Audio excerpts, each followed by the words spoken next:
Chapter 16:16. Initially, she thought that Yun Jian would be deflated and unable to say anything after what she said. After all, the hunting school was located in a secluded place. Apart from the special forces who were sent to the hunting school for further training, the rest of the people, including the leaders, were not qualified to see the scenery of the hunting school. Most of the things that happened in the hunting school were usually told to the outside world by the special forces who had completed their training in the hunting school. Apart from that, the hunting school and the outside world were two different places that were tightly guarded. Of course, there were one or two people internationally who could enter and leave the hunting school as they pleased, fooling the principal of the hunting school. Of course, there were only one or two of them. Among these two people, the most representative one was Slaying God, the #1 assassin on the international ranking. Therefore, after listening to what Yun Jian said, Zhou Duanjing and everyone present looked at Yun Jian as if she was a joke. "Little girl, how old are you? You said you've been to the hunting school?" Zhou Duanjing was choking with laughter. At that moment there was no end to the laughter. Yun Jian, ignore them. Let's go. Even Su Mei could not take it when he spoke to an underage child in such a tone. She grabbed Yun Jian's hand and walked toward the dormitory. Everyone present was left laughing so hard that they were choking. Yun Jian did not say anything else. Sometimes, it was better to use actions to prove things rather than using words. The dormitory here was unisex. Of course, every bedroom was separated into male and female bedrooms. In other words, one of the bedrooms next door might be occupied by a woman, while the other one might be occupied by a man. However, in a bedroom with 4 beds, either 4 men or 4 women would be occupied by 4 men. Yun Jian and Su Mei walked into a girl's bedroom together. One bedroom here could accommodate 4 people. Girls only made up a single-digit number of people who came to participate in the preliminaries. Among them, there was no lack of people who relied on their connections to get in. For example, when Yun Jian and Su Mei walked into the bedroom, they saw a woman around 21 or 22 years old lying on the bed with her phone in her hand, chatting intimately with the person on the other end of the phone. "Hey dear, I'm here. I'm in this dormitory. This place is so broken. Well, for you, I'm willing to stay here. Since you want to know the environment here, you should come here yourself. You're making me experience it for you. I can't even run 500 meters. When I go back, you have to make it up to me." Not only did this woman not hand over the phone, but she was also happily chatting with the person on the other end of the phone. There were only 3 people living in Yun Jian's dormitory. In addition to Yun Jian's dormitory, there was another female dormitory next door, which was full of 4 people. In other words, there were only 7 girls out of the 100 spots. Among them, there was no lack of people who had snuck in through connections. "All members, listen to my order. Please put on your military uniforms and gather at the gate in 10 minutes. If you don't put on your military uniforms and gather at the gate in 10 minutes, you will not have dinner tonight." An officer's shout came from the door. After the people in each dormitory heard the order, they started to get busy. The girl who was talking on the phone quickly hung up and changed her clothes. What the hell? Not even giving him food? This was too cruel. Did they have to be so cruel? The girl complained as she spoke. She looked as if she had been treated inhumanely. Yun Jian narrowed her eyes. At this moment, she seemed to have found her old self in the organization. Cruel? Not being able to put on their military uniforms in 10 minutes and running to the gate without food was considered cruel? In her previous life, when she was in the organization, she had to put on her military uniform and go to the gate in half a minute. If she didn't do it, the machine gunners at the gate would enter and kill the people who were still in the dormitory. Half a minute later, the officer holding the loudspeaker blinked and suddenly saw Yun Jian standing in front of him in her military uniform. He was stunned for a moment and couldn't help but be shocked.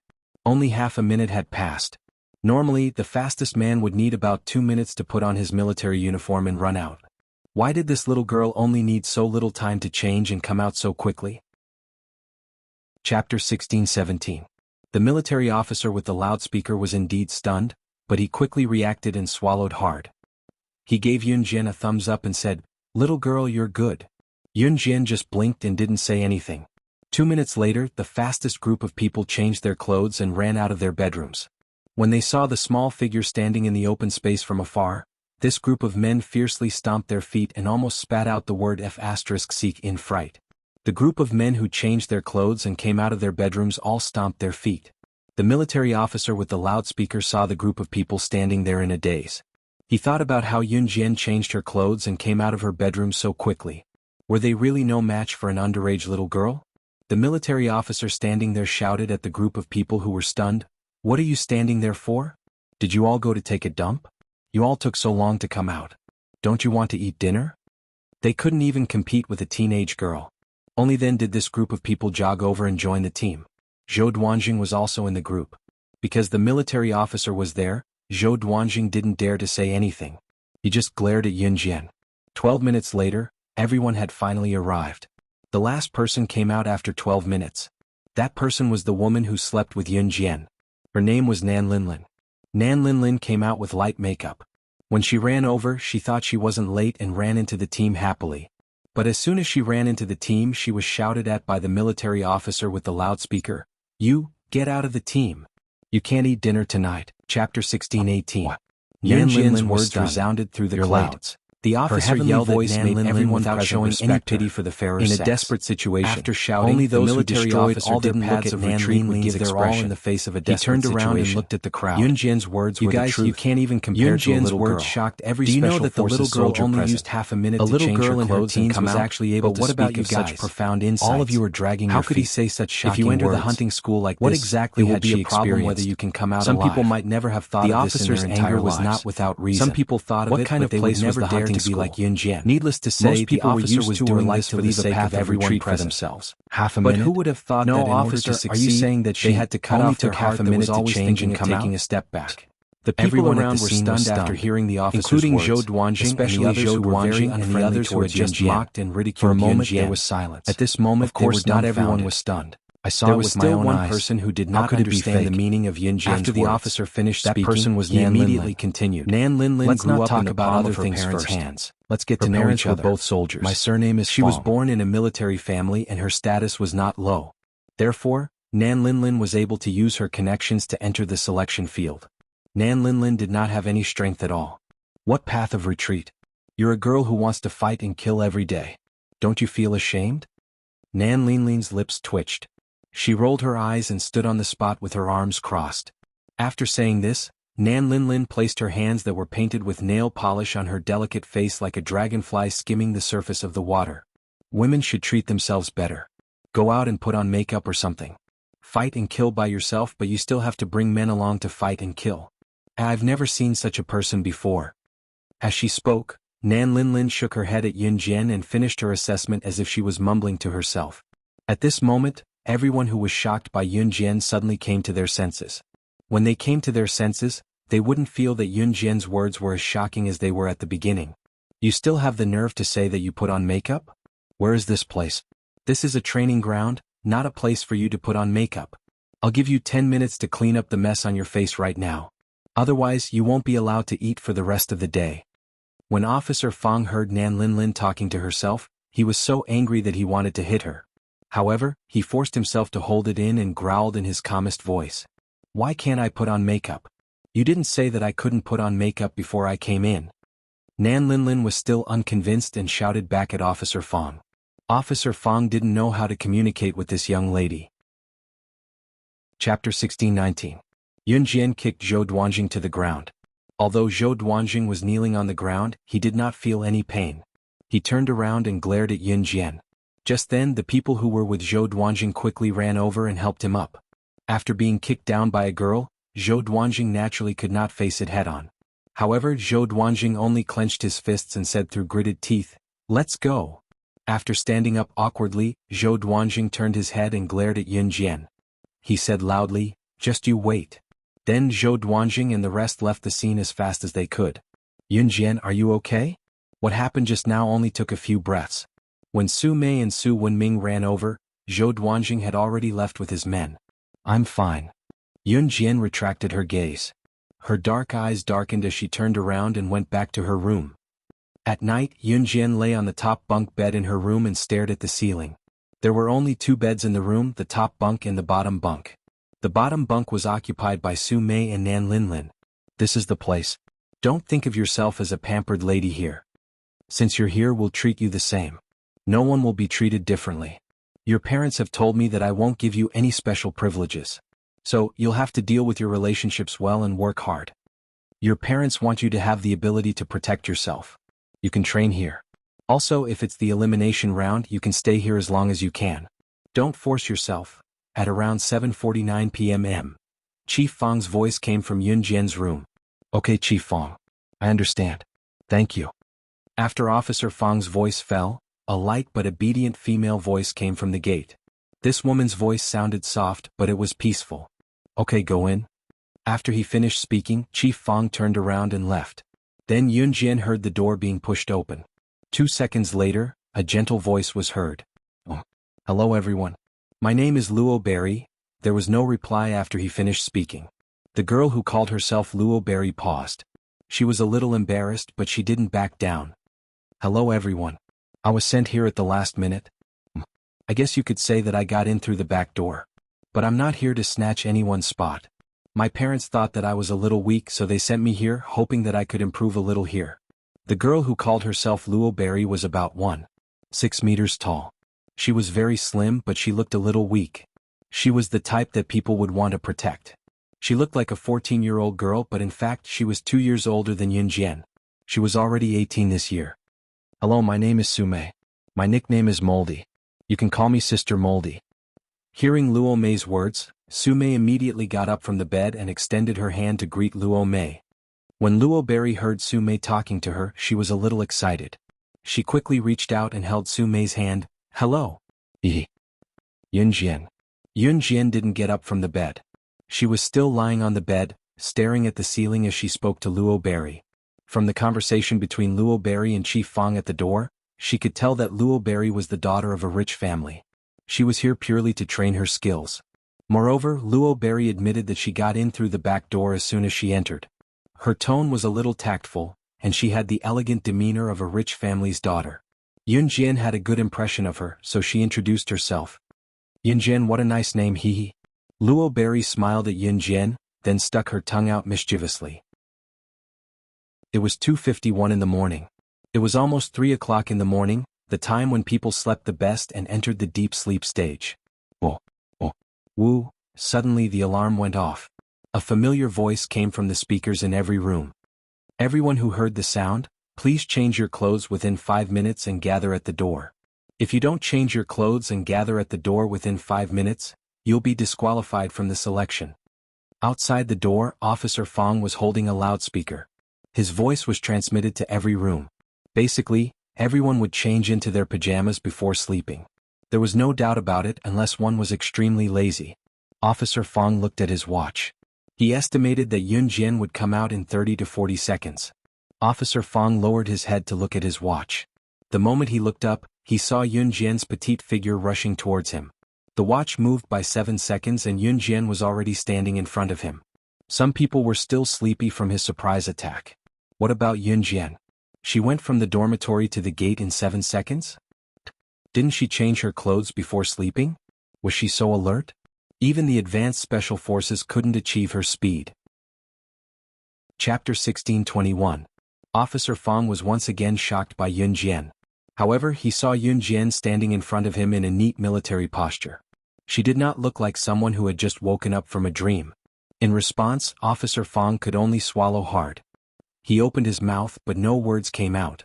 It was past 2 in the morning, and it was only a few minutes away from 3 in the morning. This was the time when a person was sleeping soundly. At this moment, the alarm suddenly sounded. Everyone was still in a daze, especially since it was the first time they had come to the selection field. However, Officer Fang had said that if they could not leave their dormitory and reach the gate within 5 minutes, they would be disqualified. At this moment, all the dormitories were agitated. One by one they tried their best to put on their clothes. But even so, people would feel sleepy when they just woke up. Therefore, the first few men who ran out of the room only came out after about 3 to 4 minutes. They were all trained special forces, but they didn't expect Officer Fang to do such a thing. After all, this was something that had never happened before. Therefore, those who came out in about 3 minutes were already the fastest to react. They cursed in their hearts as they ran. What was going on? Why did he suddenly wake everyone up in the middle of the night? Luo Berry had already rushed out as fast as she could, but she was still a step too late. She took a little over 5 minutes. When she stood there, Luo Berry was already out of breath. Nan Linlin was not in a hurry at all. Although she did not put on makeup and come out, she still took about 10 minutes to gather at the gate. Officer Fang saw that everyone had already rushed out as fast as they could. His face darkened and he immediately relaxed his brows. Today is the first emergency gathering. Your performance is not bad, but it's not enough. In the future, the alarm will be sounded at any time and place. At that time, no matter what you are doing, you must put down the things in your hands, put on our military uniforms and gather at the gate. Do you understand? Officer Fang said as he walked. Understood. Everyone replied loudly. All right, if you understand, go back to sleep. Today is the first day, so I won't punish anyone. But from now on, if there's an emergency gathering and you don't arrive at the gathering point within the stipulated time, you'll be disqualified and you'll have to pack up and leave. We don't accept idlers here. At this point, Officer Fang glared at Nan Linlin. Nan Linlin felt a little guilty after being glared at by Chief Fang. However, Nan Linlin suddenly glared back at Chief Fang and said confidently, Why are you looking at me? Nan Linlin, if you don't come out in time again, pack your luggage and go home. Chief Fang glanced at Nan Linlin. Chapter 1622. Zhou Duanjing and the others stayed behind to listen to what Chief Fang was going to say to Yun Jian. Why was he being so secretive? Was he going to criticize Yun Jian? However, Zhou Duanjing and the others didn't expect that Chief Fang would say that Yun Jian only took 7 seconds to run out of the dormitory. Is this real? Why not? Do you think you're the only ones who are capable, but Yun Jian isn't? Hearing Zhou Duanjing's words, Su Mei was displeased. She immediately spoke to Zhou Duanjing in an unpleasant tone. Especially in front of Chief Fang, Su Mei was even more rude to Zhou Duanjing and the others. Zhou Duanjing swallowed his saliva. Just as he was about to reply, Chief Fang said, Yun Jian did run from the dormitory to the gate in 7 seconds. I won't talk nonsense about this. There was no need for Chief Fang to spout nonsense on Yun Jian's behalf. Zhou Duanjing was very displeased. Coincidentally, in front of Chief Fang, Zhou Duanjing thought of a way to pick on Yun Jian. He looked at Yun Jian and asked in front of Chief Fang, Then you don't change before going to bed? Is it so that you can look beautiful even when you sleep? Or is there another reason? Zhou Duanjing asked this purely to make things difficult for Yun Jian. After all, Yun Jian stood out too much. This made Zhou Duanjing very displeased. That's right. Yun Jian, why don't you change at night? Unexpectedly, Chief Fang was also interested in this matter. He turned to look at Yun Jian, narrowed his eyes and asked Yun Jian with the same tone of interest. Chief Fang didn't want to know why Yun Jian didn't change at night. Instead, he wanted to know the reason why Yun Jian didn't change. As expected, Yun Jian didn't disappoint Chief Fang. She narrowed her eyes. Seeing that Chief Fang was sizing her up, her red lips curled up slightly. In the next second she said calmly, Intentional accident, unintentional accident, can happen at any time. She gave a 12-word answer. Anyone who learned Chinese would know the meaning of these 12 words. Anyone who was smart would know that Yun Jian was referring to accidents that could happen at any time. As for her, she had to be vigilant at all times. This way she wouldn't get into an accident. Chief Fang, Zhou Duanjing, and the others were once again shocked by Yun Jian's words. Yun Jian's performance was too outstanding. Her words and actions were awe-inspiring. However, every word that he said was very reasonable. However, before Chief Fang, Zhou Duanjing and the others could continue to be stunned, a malicious voice to say, Yun Jian, are you crazy? Your bag's to the middle of the road. You to make I duan don't be to make it disgusting to. It's to speak. At this moment, Nan Linlin was grabbing Yun Jian's bag and walking over. As she walked, she unzipped Yun Jian's bag very rudely and threw Yun Jian's bag on the ground. Nan Linlin's action was completely intentional. It was as if she was punishing Yun Jian for tripping over her bag and causing her to fall just now. However, when Nan Linlin unzipped the bag and threw it on the ground, the contents of the bag also scattered. There were all kinds of butterfly knives as well as various blades and small knives hidden in the bag. There were more than 20 butterfly knives, all of which were collected by Mu Ying for many years. Later she gave them to Yun Jian. Everyone was shocked by the knives in Yun Jian's bag. However, what was even more shocking was the wooden box that rolled down in front of them. The box was made of sandalwood. It looked very new, but it also had an ancient charm. Officer Fang was dumbfounded when he saw the box. He exclaimed on the spot. He exclaimed, Isn't this the legendary sandalwood box that all the international bigwigs fought over but to no avail? It ended up in the hands of Slaying God, the #1 international secret agent.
Chapter 1623. Nan Linlin's heart skipped a beat as she opened Yun Jian's bag to reveal the contents. She was shocked by Officer Fang's frantic reaction when he saw the sandalwood box falling out of the bag. When everyone present heard what Officer Fang said, they were all shocked without exception. Sandalwood box? The sandalwood box was a mysterious box. Since its appearance, countless international businessmen, politicians, and bosses had been fighting for it. However, the legendary sandalwood box had fallen into the hands of Slaying God, the #1 international secret agent. When the incident broke out, someone even released the picture of the sandalwood box being excavated from the ancient tomb. It even made the headlines of international newspapers. There were even well-known authoritative figures who released the news that the sandalwood box had been taken away by Slaying God, the #1 international secret agent. As for whether this was true, no one knew until now. Therefore, Officer Fang, who had seen the picture of the sandalwood box in the international newspaper headlines, recognized the outstanding box at first glance. He was shocked when he looked at the box in front of him. What's a sandalwood box? Nan Linlin was shocked when she saw the frenzied look on everyone's faces. She suppressed her shock and asked, "The sandalwood box is an antique. It was priceless and its value could not be measured by money. Moreover, it's rumored that the sandalwood box has been taken away by Slaying God, the #1 international secret agent." A man next to her saw that Nan Linlin didn't understand, so he explained. Priceless? Priceless? The stupid box? Nan Linlin was dumbfounded as she stared at the sandalwood box that rolled out of Yun Jian's bag in disbelief. Don't look at the box. If it's really a sandalwood box, its value can't be measured with money. It's not something that can be bought with just a few billion. Someone added after Nan Linlin's question. A few billion? It's not enough to buy it? Nan Linlin was completely dumbfounded. Nan Linlin's family was quite rich. That was the reason why she had developed such an arrogant and despotic personality. Even so, a few billion was an astronomical figure to Nan Linlin's family. What was more, a few billion was not enough to buy this box. It's a high-end imitation. It's not real. Just as everyone present turned to look at Yun Jian and waited for her explanation, Yun Jian's words suddenly spread and reached everyone's ears. High-end textiles? Officer Fang was shocked. Yes. On the other side, Yun Jian had already picked up the sandalwood box from the ground and quickly put it into her school bag. Then she lied without blushing or skipping a beat. The sandalwood box was real. Ever since she returned from Yulong mainland and regained part of her memory, Yun Jian had been carrying the sandalwood box with her at all times. Chapter 1625. Also, I'm sure everyone knows that Luo Berry and Nan Linlin are not competing for the hunting school spots. Hence, they will participate in our training but will not be disqualified. The two of them will not affect anyone. As Fang Chang spoke, he did not forget to mention one more thing. Luo Berry and Nan Linlin were different from everyone else. They were not special forces and would not compete for the hunting school spots. Hearing this, the 100 people around them let down their guard as they were not a threat to Luo Berry and Nan Linlin. With Officer Fang's final words, the selection officially began. In fact, in the first few days of the selection round, it was not difficult for special forces to pass the 20 dangerous subjects under actual combat conditions.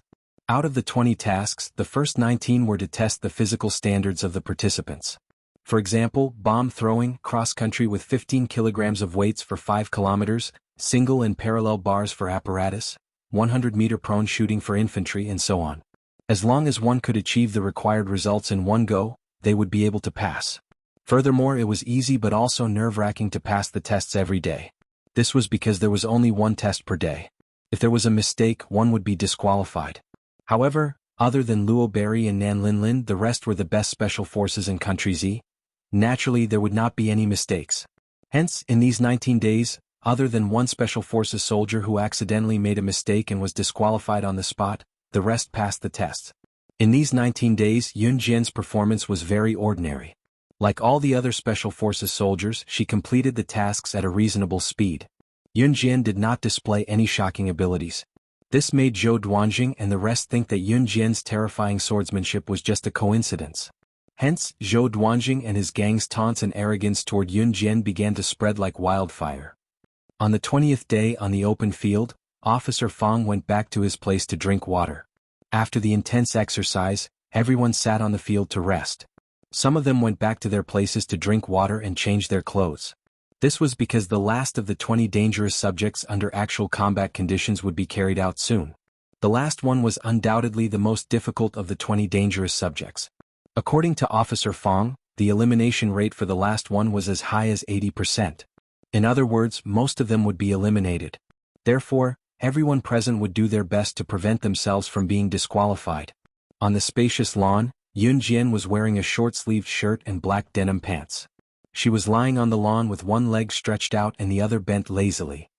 She gently placed her hand above her eyes, trying to use her arm to cover the burning and eye-piercing sun above her head. Su Mei and the others sat beside Yun Jian. Seeing that Yun Jian wasn't afraid at all, Su Mei couldn't help asking, 006, aren't you afraid of being eliminated? After 19 days, everyone had gotten used to calling each other by their numbers. I'm not afraid. Yun Jian narrowed her eyes and moved her hand away slightly.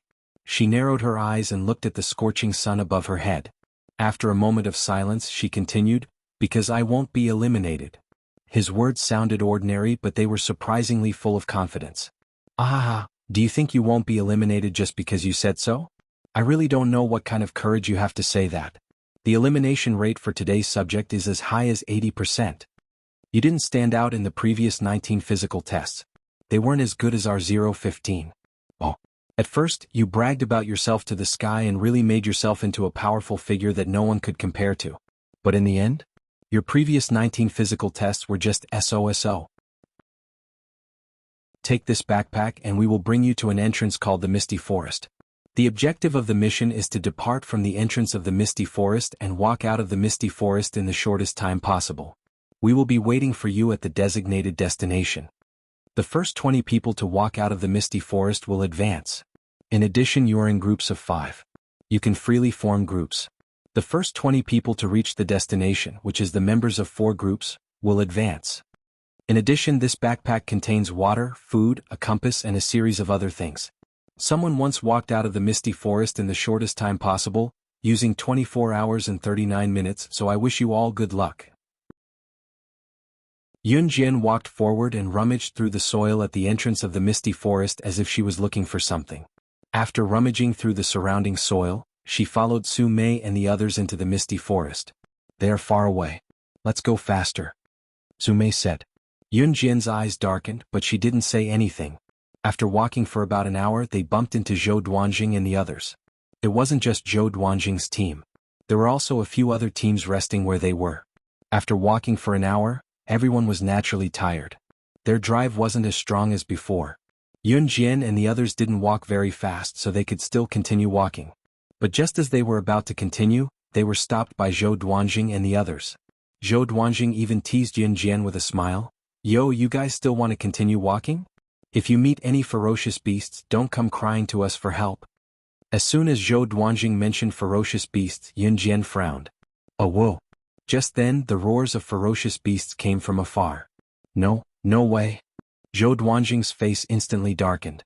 Ferocious beasts were really coming? Could it be that his crow's beak had hit the jackpot? It's a pack of wolves, Yun Jian said as she took out 2 butterfly knives from her backpack and held them in her hands. Don't scare us. It sounded like the cry of a bird. How could we meet such a dangerous species as a pack of wolves the moment we enter? Do you think you have good hearing and can hear clearly that it's a pack of wolves? One of the people in Zhou Duanjing's group chuckled coldly at Yun Jian. But just as this person finished speaking, ferocious wolves leaped out of the forest one after another. All the wolves surrounded them ferociously. This time, everyone who was sitting where they were stood up. The expressions of Zhou Duanjing and the person who said Yun Jian was spouting nonsense changed drastically. Especially the person who said Yun Jian was spouting nonsense. When he saw this scene, he immediately exclaimed, F***ck, it's really a pack of wolves. Chapter 1628. Zhou Duanjing, Wu Nengnai and the others were dumbfounded. They watched in shock as one wild wolf after another flew out from the surrounding forest and then naturally formed a large circle, surrounding the people present. Oh whoa. There seemed to be some unknown music coming from afar. The moment they heard the music, the wolves did not surround everyone at the same time. Instead, they surrounded everyone in the center of the circle and raised their heads to howl loudly. The howls were deafening for a moment. 80% of the special forces who participated in the 20th combat event were resting here. They were now trapped in the wolf pack with Yun Jian and the rest. The moment they saw the wolf pack, everyone was shocked at first, then their expressions tensed up. Everyone present was the best special forces from all over Country Z. Even if they were to face a wolf pack, they would not lose their lives here. Zhou Duanjing was in the weaker batch, so when he saw the wolf pack he was in a more pathetic state. The other special forces were not the same. When they saw the wolf pack, they only tensed up and silently picked up the weapons in their hands. It was unfortunate to encounter a wolf pack, but as a special forces soldier, they did not have to complain about encountering a wolf pack or be unlucky. They had to be ready for battle at all times. The wolf pack was still leaping out of the forest. All the special forces soldiers looked at the wolf pack that surrounded them and did not move. Why are there so many wolves? Su Mei furrowed her brows. She grabbed a dagger from her military backpack and held it in her palm. She looked at the wolves leaping out of the woods one after another. Her expression was extremely bad. Everyone don't fight. Work in pairs. Back to back, protect your back and kill the wolves head on.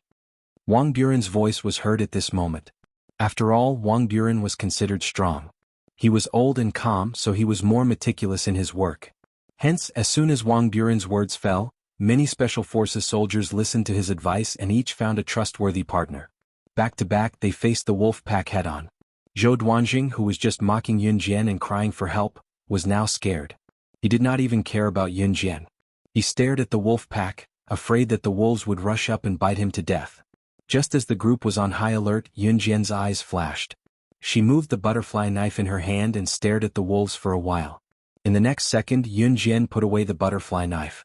006, what's wrong with you? Give me your back, let's kill the wolves together. Su Mei saw that Yun Jian was not moving at all. She frowned and then held the dagger, alert to see if the wolves around them were charging at her. Ah! She must have been scared silly. I told you, a girl like her, if she can't accept this cruel reality, she should go home by herself. Zhou Duanjing had Wu Ningnai behind him, so he was very arrogant. While guarding against the wolves around them, he did not forget to mock Yun Jian. However, just as Zhou Duanjing finished speaking, the special forces soldiers who were ready to kill the wolves saw Yun Jian's eyes flash. She actually walked straight toward the wolves. 006. Are you crazy?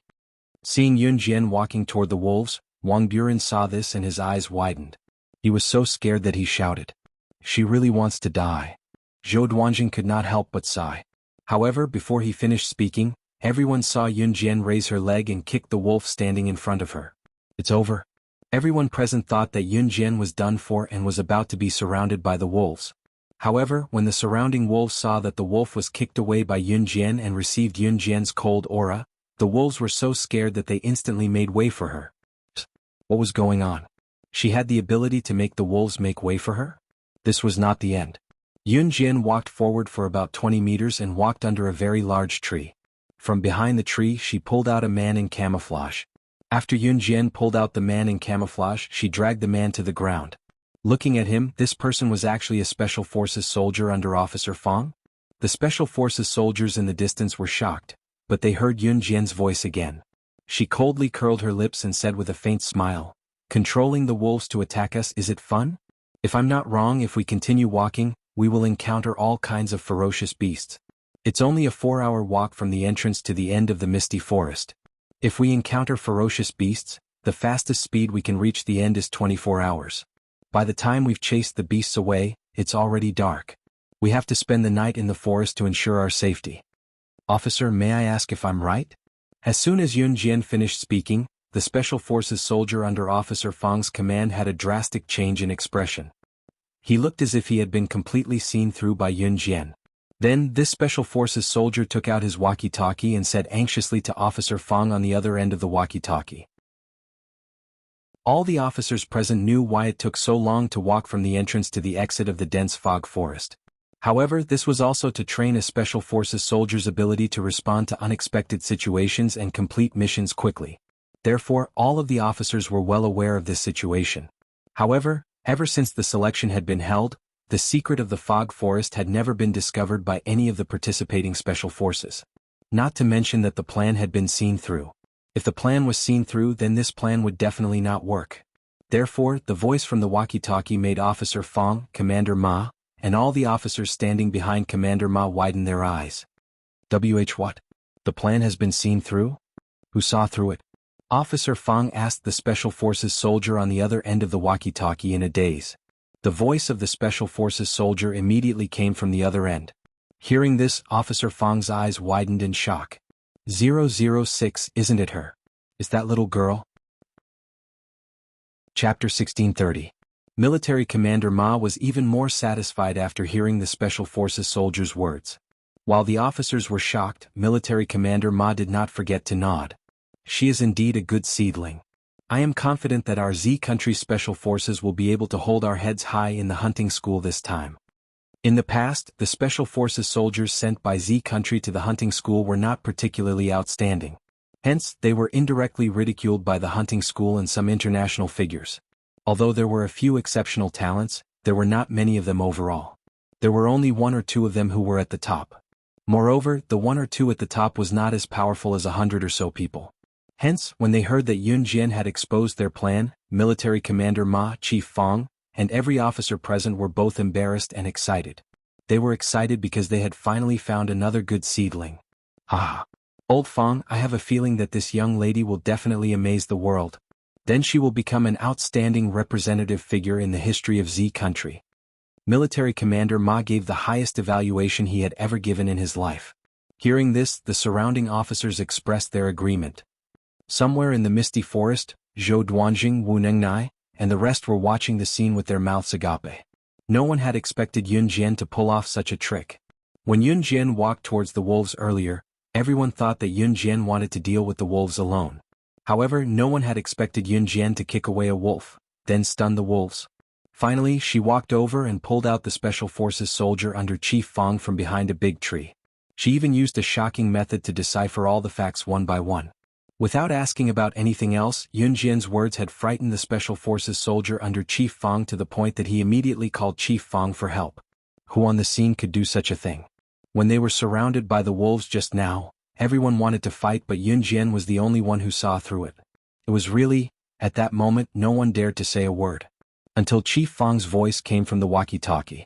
Ahem. Since the plan has been discovered, I will change the competition at the last minute. For the sake of fairness, I will remove all the beasts that are obstructing you. Everyone will rely on their own abilities. Whoever reaches the finish line first will win. The elimination system will remain unchanged. You can run if you want. The top 20 who find the correct direction and reach the finish line in the misty forest will advance. You may move now. 80% of the Special Forces were surrounded by the wolves, and the remaining 20% were not present. For the sake of fairness, Chief Fang changed the rules.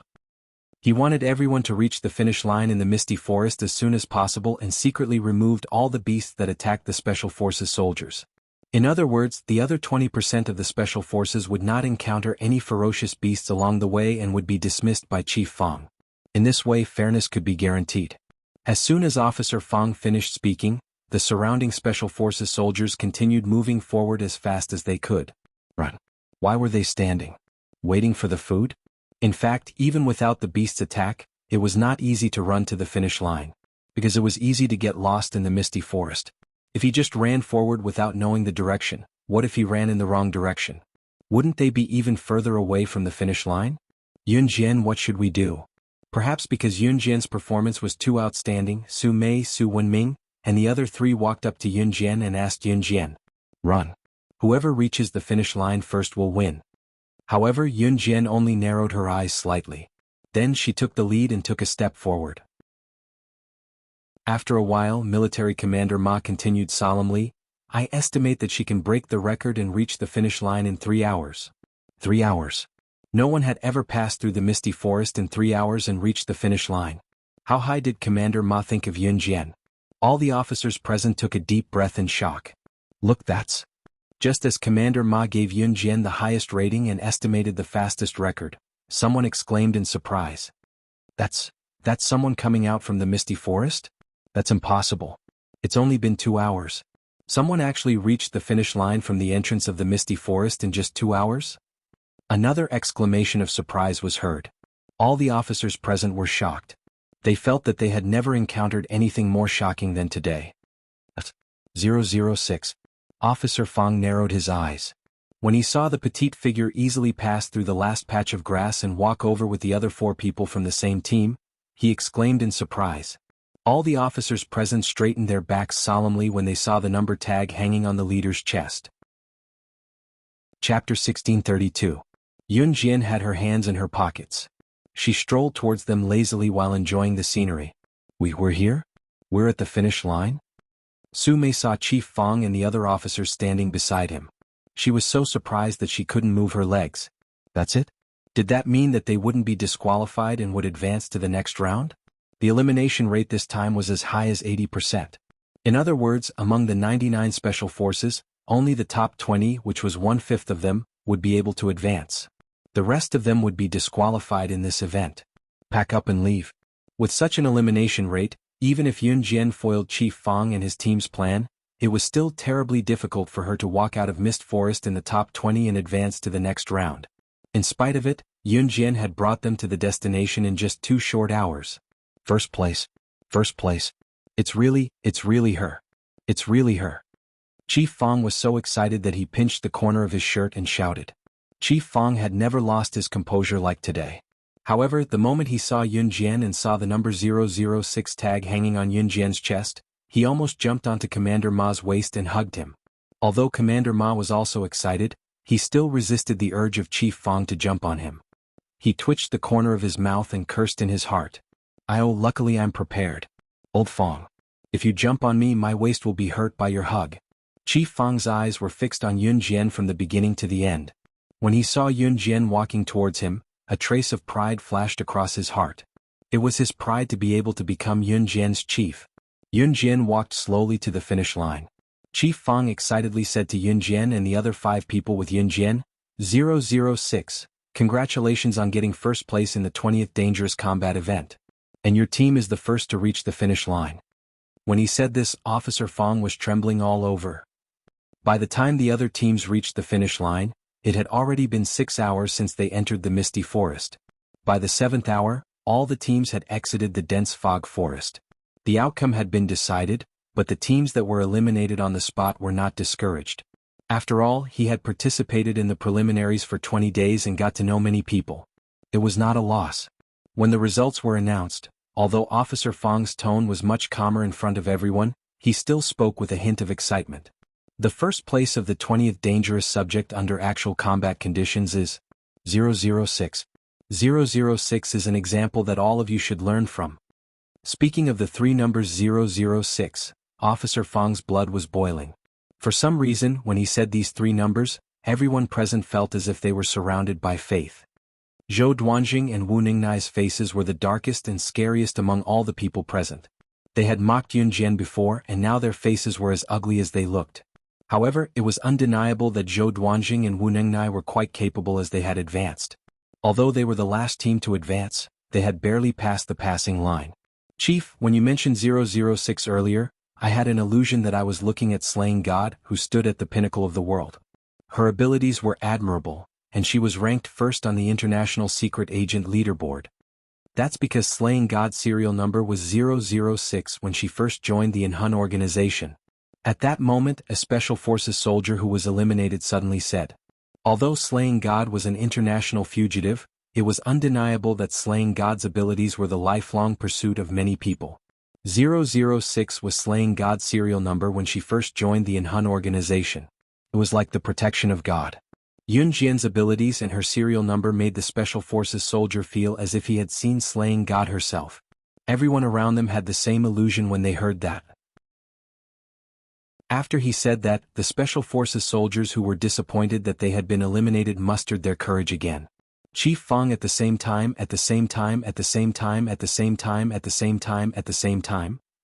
After sending away all the Special Forces soldiers who had been disqualified, there were only 20 Special Forces soldiers left, including Nan Linlin and Luo Mei. Nan Linlin and Luo Mei were not included in the 20 Special Forces soldiers. They were there purely to experience life. Luo Mei, on the other hand, was very hardworking in learning martial arts. After sending away all the Special Forces soldiers who had been disqualified, Chief Fang gathered the remaining 20 Special Forces soldiers in an empty space. Nan Linlin and Luo Mei were not included in this group of 20 Special Forces soldiers. I'll bring you to a Taekwondo dojo later. You'll stay there for the next few days. We're just borrowing the dojo space. The remaining 20 Special Forces soldiers will fight one-on-one. You'll fight each other once a day. I'll explain the rules later. When we get there, the Taekwondo dojo has its own business. Everyone can train in the Taekwondo dojo, but don't disturb their business. I'll take you there now. Chapter 1635. Special Forces? Special Forces coming to the Taekwondo dojo for a fight? Is this news real or fake? Did you inquire wrongly? Another person asked in a slightly suspicious tone. How can my news be fake? Do you know about the International Hunting Academy? It's the place where the Special Forces are trained.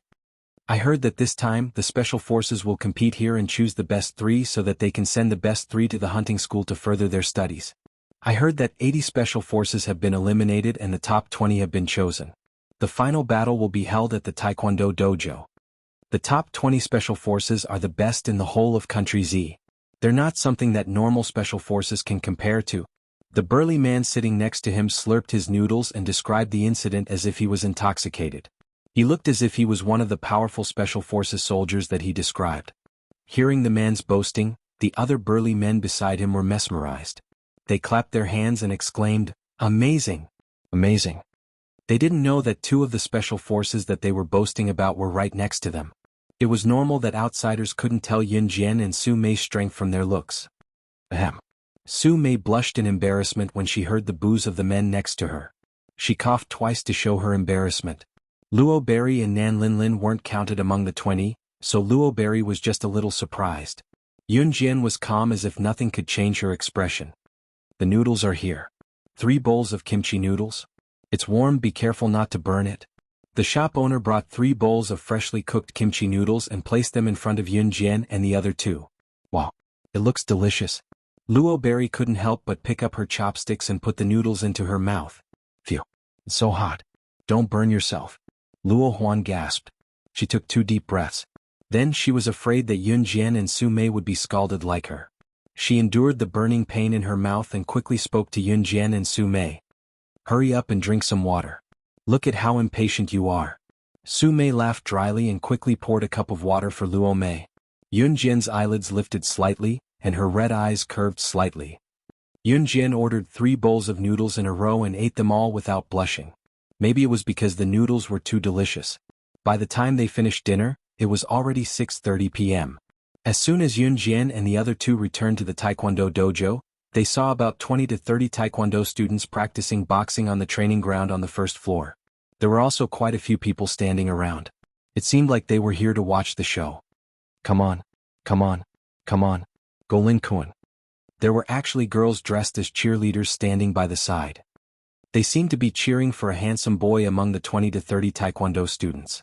They seemed to be having a competition. Let's stay and watch before going back. Su Mei was suddenly interested. She squinted her eyes and said, "Sure." Luo Berry nodded. Yun Jian also stood in the same spot. These students were all practicing Taekwondo moves to see who could perform better.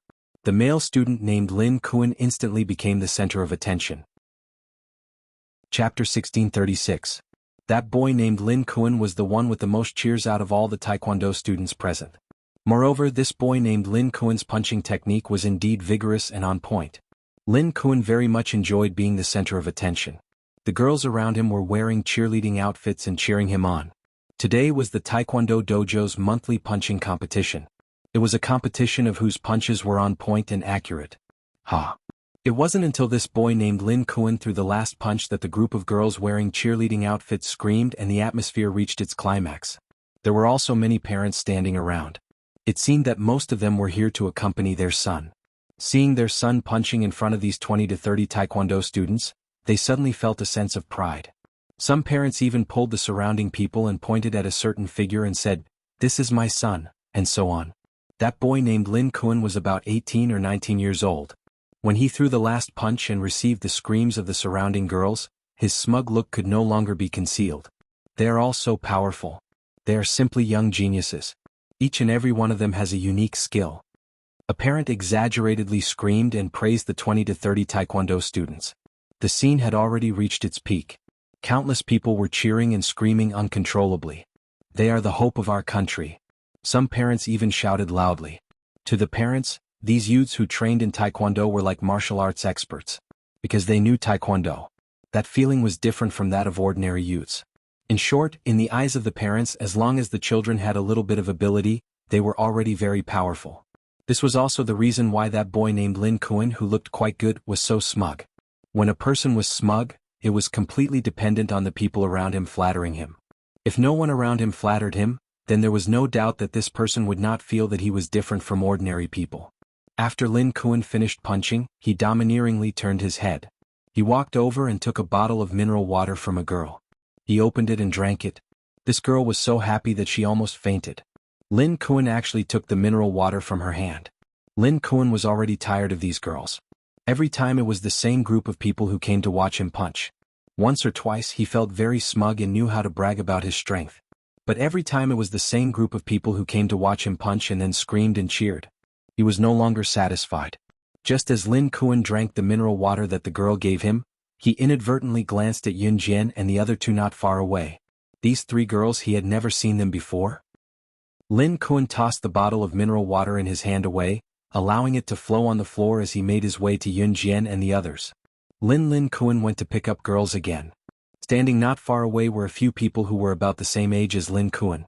They were also members of the Taekwondo dojo and were also Lin Kuan's good friends. Lin Kuan's attention, Lin Kuan's girls' attention. Who was Lin Kuan? Lin Kuan. Lin Kuan ran a hand through her hair as she stared at Yun Jian and Luo Mei, waiting for their reply. Luo Mei gulped and hid behind Yun Jian without making a sound. Lin Kuan, on the other hand, looked at Yun Jian. Are you sure you want me to comment? Under Lin Kuan's expectant gaze, Yun Jian indifferently asked. Of course. Lin Kuan flicked his hair again. He looked at Yun Jian expectantly and continued to confirm. He had full confidence that Yun Jian would definitely give him a very high evaluation. Because his strength was there for all to see, he would not accept any rebuttal. In the distance, Lin Kuan's friends all revealed mocking smiles. Which young girl who saw Lin Kuan's handsome and eye-catching side wouldn't be able to resist giving him a high evaluation? Everyone around them looked at Yun Jian as if they were making a solemn vow. However, he heard Yun Jian's comment, fancy moves, flashy but not practical. Nice to look at but useless. Lin Kuan was dumbfounded by this comment. She said, what did she say? Did she say that he was good-looking but useless? Hey, what's wrong with you? Lin Kuan is the best fighter in our Taekwondo dojo. You're a girl who doesn't even know how to fight. How dare you say that Lin Kuan's moves are flashy but not practical? You're provoking us, right? Do you think you're one of those famous Special Forces soldiers who moved in today? You're just a young girl. How dare you use such a tone to comment on us? If you have the guts, show us how to fight. Just as Yun Jian finished her comment, the boys in Lin Kuan's group immediately ran over and pointed at Yun Jian. Their tone was full of disdain for Yun Jian. It was as if they were saying, you're a girl, so you should praise me. You don't even know Taekwondo, so what's so great about it? Just as they finished speaking, someone walked in through the door. The man looked around and found his target before calling out to Yun Jian, Su Mei and Luo Berry, you're here. 006, 057, 101, Officer Fong is calling us to gather outside. This person was one of Yun Jian's Special Forces soldiers. Suddenly hearing this person's words, the boy who said that Yun Jian was not good was shocked.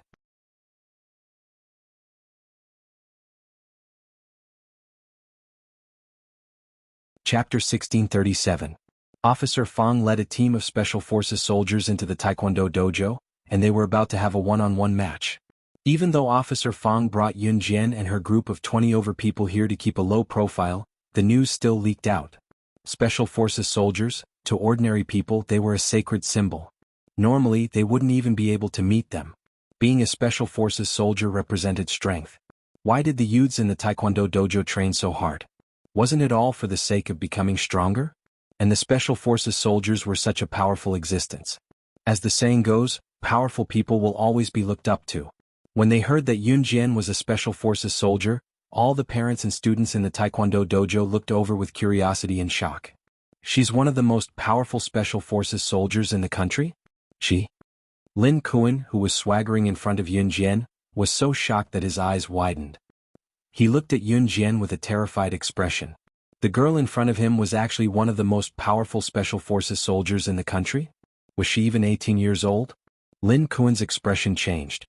He stared at Yun Jian, and his expression was as if he had stepped on dog poop. Just now he was so cocky in front of Yun Jian.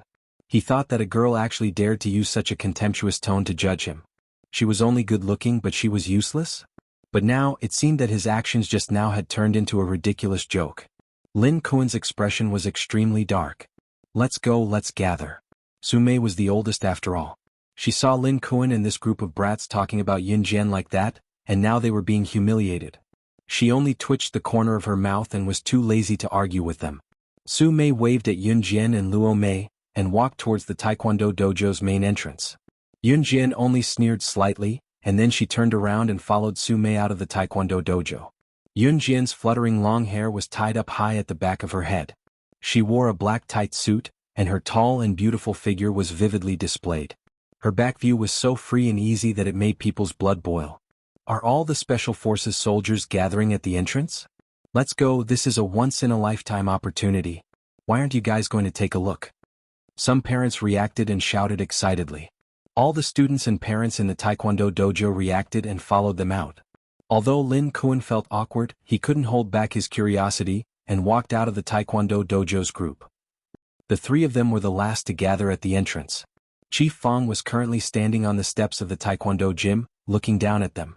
By the time the three of them entered the troop and stood at attention, everyone was already present. At this time Lin Kuan and the others walked out of the Taekwondo dojo's entrance, full of curiosity. Everyone stood in the distance and looked at Yun Jian's group of 20 people. Tomorrow we will officially start the one-on-one competition. The rules are simple. We will draw lots to fight. The winner will stay and the loser will pack up and leave. From today onwards, there will be a competition every day until the final 3 people are chosen. Officer Fong and the others were all present, and he spoke very solemnly. Because they were temporarily gathered at the entrance of the Taekwondo dojo, the passers-by stopped and looked over. Parents, Lin Kuan, and the others were all standing around. What shocked Lin Kuan and the others the most was that Yun Jian was actually a member of the Special Forces. But the shock was far more than that. After Officer Fong finished his speech, he continued, "Now, each of you can express your thoughts or your confidence in the competition." Officer Fong looked at Yun Jian and said to Yun Jian, "006, you have the best ability. You go first." After he finished speaking, Lin Kuan and the others watched as Yun Jian walked out from the group of Special Forces soldiers, and then walked up. The best ability? The youngest girl actually had the best ability? Chapter 1638. Lin Kuan and the others watched as Yun Jian left the team and slowly walked to the stairs of the Taekwondo dojo. She stood next to Chief Fong and turned around to look down at the people in the team. Seeing Yun Jian's solemn look, Lin Kuan and the others who were standing in the distance had an illusion for a moment. Yun Jian's appearance was like the king of all, looking down on everyone. Although Yun Jian's age and the aura she was exuding at this moment were completely different, Lin Kuan and the others who were standing in the distance couldn't help but be impressed by Yun Jian's aura. At this moment, Lin Kuan seemed to feel the difference between himself as a Taekwondo player and Yun Jian as the king of the Special Forces. In spite of it, Lin Kuan swallowed hard and shook his head, refocusing his gaze on Yun Jian. He saw Yun Jian standing next to Chief Fong. She narrowed her eyes and pursed her lips. In front of so many people, adults and children, she calmly said a sentence that made everyone feel that she was arrogant. "First place in this year's qualifier. Sorry, it's mine." Yun Jian's words were arrogant to the extreme. If the person who said this was a tall and sturdy man with great strength, no one present would have any doubts about it. But the person who said this was an underage girl who looked like she wasn't even 18 years old. Although Yun Jian's figure was slim, she was already 165 meters tall. Among women, this height wasn't considered short. In spite of it, Yun Jian was skinny. Her slender figure made her look like a frail little girl. Let's not talk about this. Look at the group of Special Forces soldiers standing below. Which one of them was as thin as Yun Jian? But Yun Jian was still so arrogant. Although Chief Fong said that Yun Jian's ability was the best. But ability didn't represent strength. This young lady was able to become a Special Forces soldier at such a young age. She even stood out after eliminating the other Special Forces soldiers. She's really amazing. It's a pity that she's not modest and her strength isn't that strong either. Such an arrogant little girl won't last long. A male parent who knew about one of the contestants shook his head and sighed. Who are you trying to impress? Nan Lin, who was standing in the distance, sneered when she heard Yun Jian's words. He didn't say anything else. Zhou Duanjing and the others who had always been at odds with Yun Jian, didn't try to undermine her after Yun Jian spoke in front of so many people. When Yun Jian returned to her original position, it was Zhou Duanjing's turn. Zhou Duanjing glared at Yun Jian fiercely and strode up the stairs. 006 The one-on-one competition will officially start tomorrow. On the day I fight you, I'll let you know how to write the word strength gap. Zhou Duanjing provoked Yun Jian with arrogant words as soon as he stood on the stairs. Chapter 1639. Yun Jian's counterattack made Zhou Duanjing's face darken. Anyone who was smart enough could tell that Zhou Duanjing and Yun Jian were not on good terms. I'll see you in the arena. Zhou Duanjing gritted her teeth and spat back at Yun Jian. Zhou Duanjing was a member of the Special Forces after all. Lin Kuan, who wanted to show off in front of Yun Jian, felt a shiver run down his spine. Lin Kuan was still young. Although he was considered the most talented and powerful among the youths at his age, he was still young. But compared to the Special Forces, it was not even worth mentioning. Especially for a Special Forces soldier like Zhou Duanjing who exuded an imposing aura. Lin Kuan felt his hair stand on end just by looking at Zhou Duanjing's eyes, let alone talking to Zhou Duanjing as arrogantly as Yun Jian did. I'll wait for the day I kick you out of the competition. That kind of arrogant words. Regardless of Yun Jian's strength, Lin Kuan swallowed his saliva hard. Officer Fang obviously did not stop Yun Jian and Zhou Duanjing from verbally challenging each other. Sometimes if one didn't stimulate one's potential, one would never know what realm one's strength could reach. After all the members went up to express their fighting spirit, Officer Fang concluded with a final sentence before dismissing everyone. From tomorrow onwards, no matter if you leave or stay, please remember that you are the best. Some people would be frustrated for life because of one failure. Officer Fang was afraid that the Special Forces soldiers who were eliminated would have doubts about their strength. That was why he would transmit some positive energy to them before every large-scale elimination. Alright, from now on you can hang your number tags on your chest. Tomorrow onwards, you will enter the finals and compete one-on-one. You can dismiss now. After Officer Fang finished speaking, he announced the dismissal. The moment Officer Fang announced the dismissal, Luo Berry breathed a sigh of relief for some reason. Luo Berry then took out the number tag from his pocket and fastened it on his chest. Although Luo Berry and Nan Linlin would not be participating in the finals tomorrow, the two of them trained like Yun Jian and the rest. Why can't this brooch be fastened? Sister Moldy, can you help me take a look? Luo Berry tried for a long time, but she couldn't close the number tag on her chest. She tugged at it for a long time before leaning towards Su Mei. At this moment, Yun Jian was standing not far away. She crossed her arms in front of her chest and did not touch her number tag. Because Lin Kuan, who was showing off in front of her just now, was standing in front of her. So you're from the Special Forces. Let's be friends. My dream is to be a Special Forces soldier too. To become a soldier. I believe that with my strength I can definitely become a Special Forces soldier like you. Chapter 1640. That warm chest, even if Yun Jian didn't guess, she could guess who it was. Who else could it be other than him? As long as Yun Jian was free and could come out, Ce would come to find her. To describe Ce in an unkind way, even if she hid at the ends of the earth, he would still use his super invincible nose that was 100 million times more sensitive than a dog's nose to find her. Sure, if she told him that she dared to use the super invincible nose to describe his ability to find people, Yun Jian reckoned that she wouldn't be able to get out of bed tomorrow. He would definitely love and dote on her. You are her boyfriend?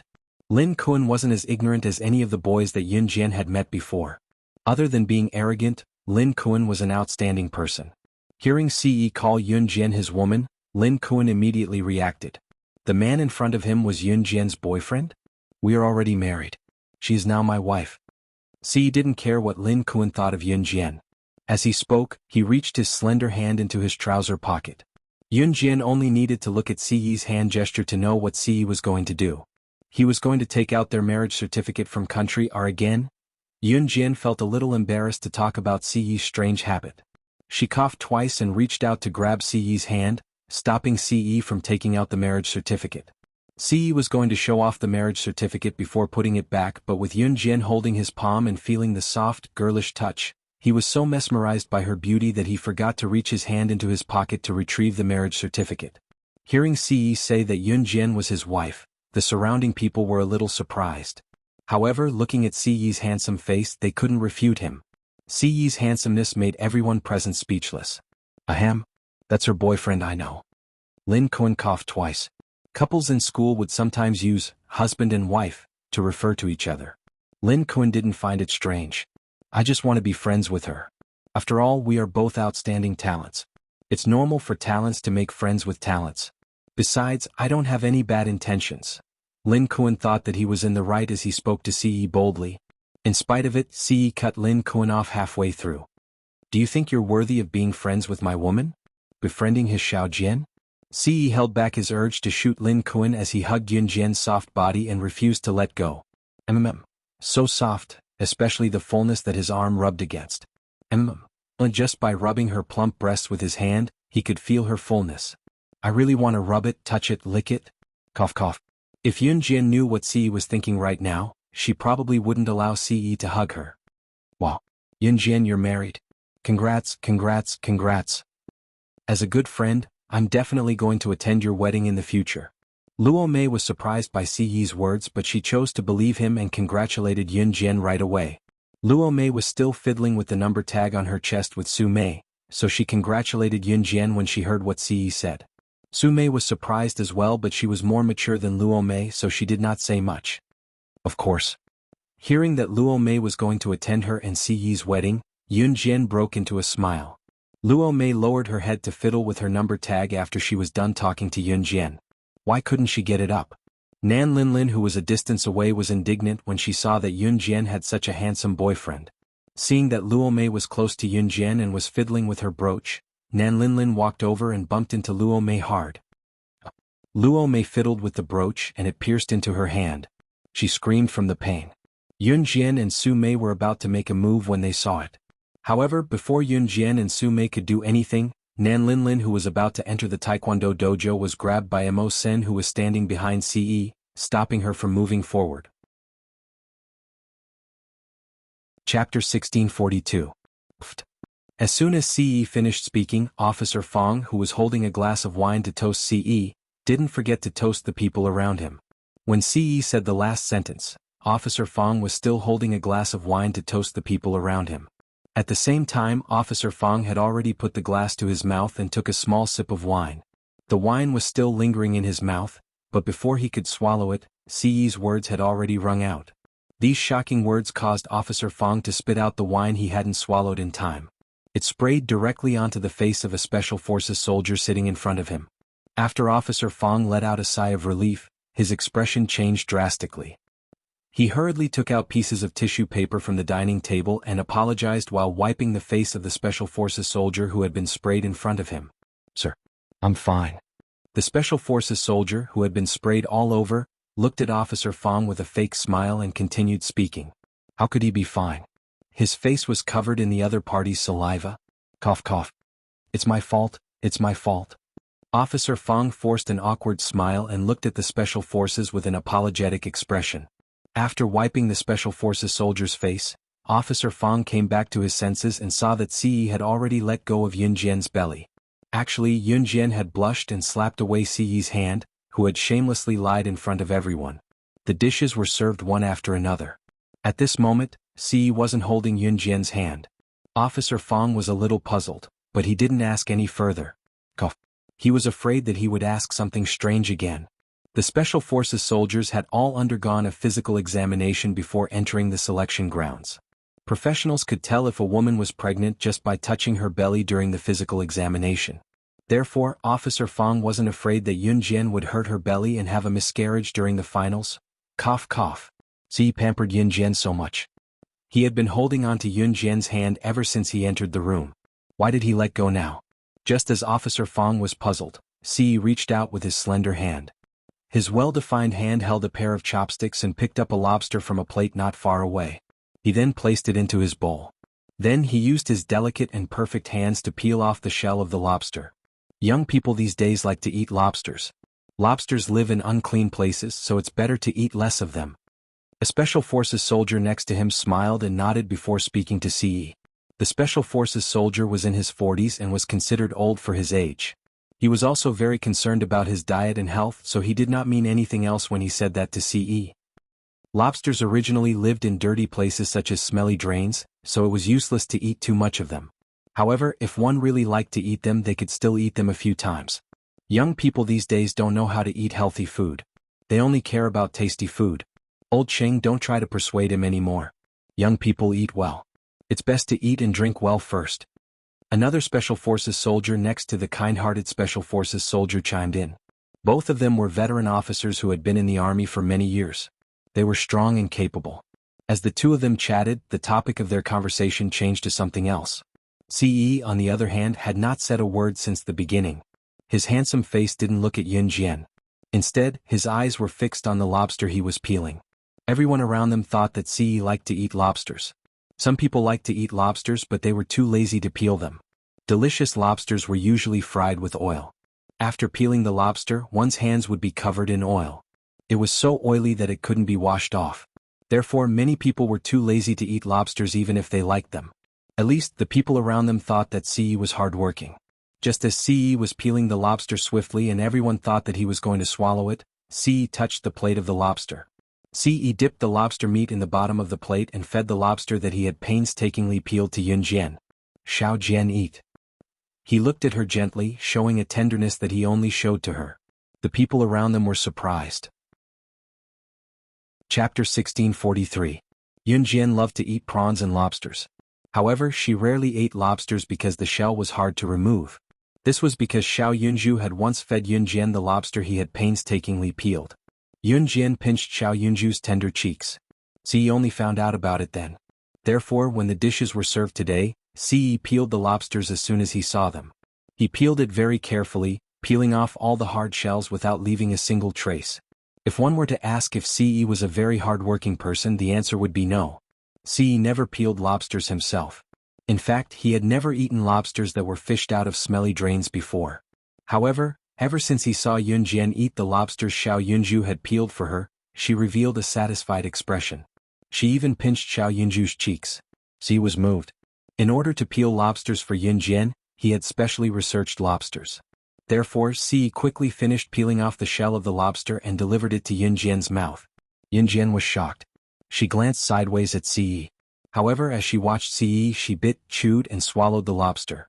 During this process, Yun Jian kept staring at Ce's face. Although she didn't express her emotions, Yun Jian's heart was filled with warmth. It was as if her entire body was enveloped by something called warmth. Is it delicious? Ce's warm voice sounded. His words were filled with warmth. He looked at Yun Jian with his easygoing eyes. It was as if even the coldest snow mountain could be melted by his mouth was stained with lobster oil. Yun Jian lowered her head slightly. She had been like this in her previous life. However, she had never revealed this hobby in front of outsiders. She had never told anyone that she liked lobsters. When Yun Jian had finished all the lobsters, Yun Jian didn't know how Ce knew that she liked lobsters with tissue paper. However, Yun Jian wasn't stupid. The two of you are so lovey-dovey. She thought about it carefully. We old men can't take it anymore. When she was eating the lobsters that Xiao Yunju had peeled for her, the Special Forces soldiers laughed and teased Yun Jian with a blissful look on her face. In the end, only Yun Jian, he was there too, and a few others were left. Yun Jian didn't expect Ce to be able to observe her in such detail. Because he had peeled a plate of lobsters. Therefore, she was touched at this moment. Red from the hard shell of the lobster. When she had been the king of secret agents, however, Ce didn't say a word of dissatisfaction. Easily. Seeing this, no one had ever observed her every move and knew her every word and action in order to understand her better. There had been people who had observed her every move and grasped her words and actions to the fullest extent, but they had done so in order to kill her. Was too embarrassed to say that she knew who only wanted to make her eat happily, knew that had never appeared before, which was why he sometimes acted so childishly. Ce peeled another one. Thinking of this, Yun Jian removed the shell of the lobster and placed the meat to be able to meet Ce after her everyone at the same table could feel how much Ce doted on Yun Jian. Whether it was when she was the sorcerer goddess in her previous life or now as Yun Jian, she wanted to be with him forever, until death. When Yun Jian returned to the Taekwondo dojo, Ce accompanied her all the way. Yun Jian stayed in the hotel on the third floor of the Taekwondo dojo and shared a room with Luo Mei. Su Mei and Nan Linlin shared a room. The contestants were not allowed to change their rooms or go out to find another place to stay during the competition, so Yun Jian naturally could not go out with Ce. Therefore, Ce also booked a room on the third floor of the Taekwondo dojo, which was not far from Yun Jian's room. Of course, Mo Sin did not dare to stay with Ce, so he stayed next to Ce. The night continued to spread. At 10 o'clock in the evening, there were 2 beds in their hotel room. Yun Jian slept on the one by the window while Luo Mei slept on the one by the bathroom. Where are you going? Yun Jian sensed Luo Mei walking towards the door. In the darkness, Although her eyes were closed, she suddenly opened her mouth the moment Luo Mei walked towards the door. Luo Mei originally wanted to sneak out by herself, but she did not expect to be discovered by Yun Jian. Luo Mei originally thought that Yun Jian was asleep, so her movements were light when she went out. However, Yun Jian's voice suddenly rang out, which startled Luo Mei. "Ah, you scared me. You're not asleep yet? I want to take a walk on the rooftop." "I can't sleep," Luo Mei said to Yun Jian after she calmed down and patted her chest in fright. After a while, Yun Jian's voice sounded faintly. After a pause, Yun Jian nodded and said, "Don't go back too late. It's not safe." "Yes. I was just going for a walk. I'll be back soon." Hearing that Yun Jian cared about her, Luo Mei was moved for a while and nodded vigorously. Luo Berry was born in a wealthy family. Her family was very rich. For example, her family was so rich that they could buy dozens of helicopters in one go. They were also the aristocratic families that people often talked about. Although Luo Mei was the eldest daughter of a wealthy family, she was usually very lonely. Her mother was a strong career woman, and her father was the chairman of a company. The two of them took turns to go on business trips, and the only one who took care of Luo Berry was the nanny at home. But as a nanny, how good could she be to a person? Lubi had been very lonely since she was young. Because of her good family background, many children were unwilling to make friends with her. Some time ago, even her best friend had left her. The reason was that her best friend's boyfriend saw that Luo Mei's family background was good, so he forced her to break up with her best friend to pursue her. Luo Mei naturally didn't agree, but after she rejected the pursuit of her best friend's ex-boyfriend, she went to find her best friend. Luo Mei still remembered that day. After she found her best friend, she tried to reach out to her best friend. But she gave her a resounding slap on the spot. In front of everyone, she called her a whore and said that she could steal other people's boyfriends just because she was rich. That was why Luo Mei came to the selection field without hesitation. She wanted to let herself forget the past that she didn't want to remember in the painful training. After hearing Yun Jian's concern, Luo Mei was very moved. At this moment, she had already left the hotel room and walked to the rooftop. The Taekwondo dojo only had 3 floors, but the rooftop was very big and the decoration was very good. Luo Mei's heart was low, and she had already reached the top of the rooftop. Just as Luo Mei opened the door of the rooftop, she bumped into a slender figure.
Chapter 1645.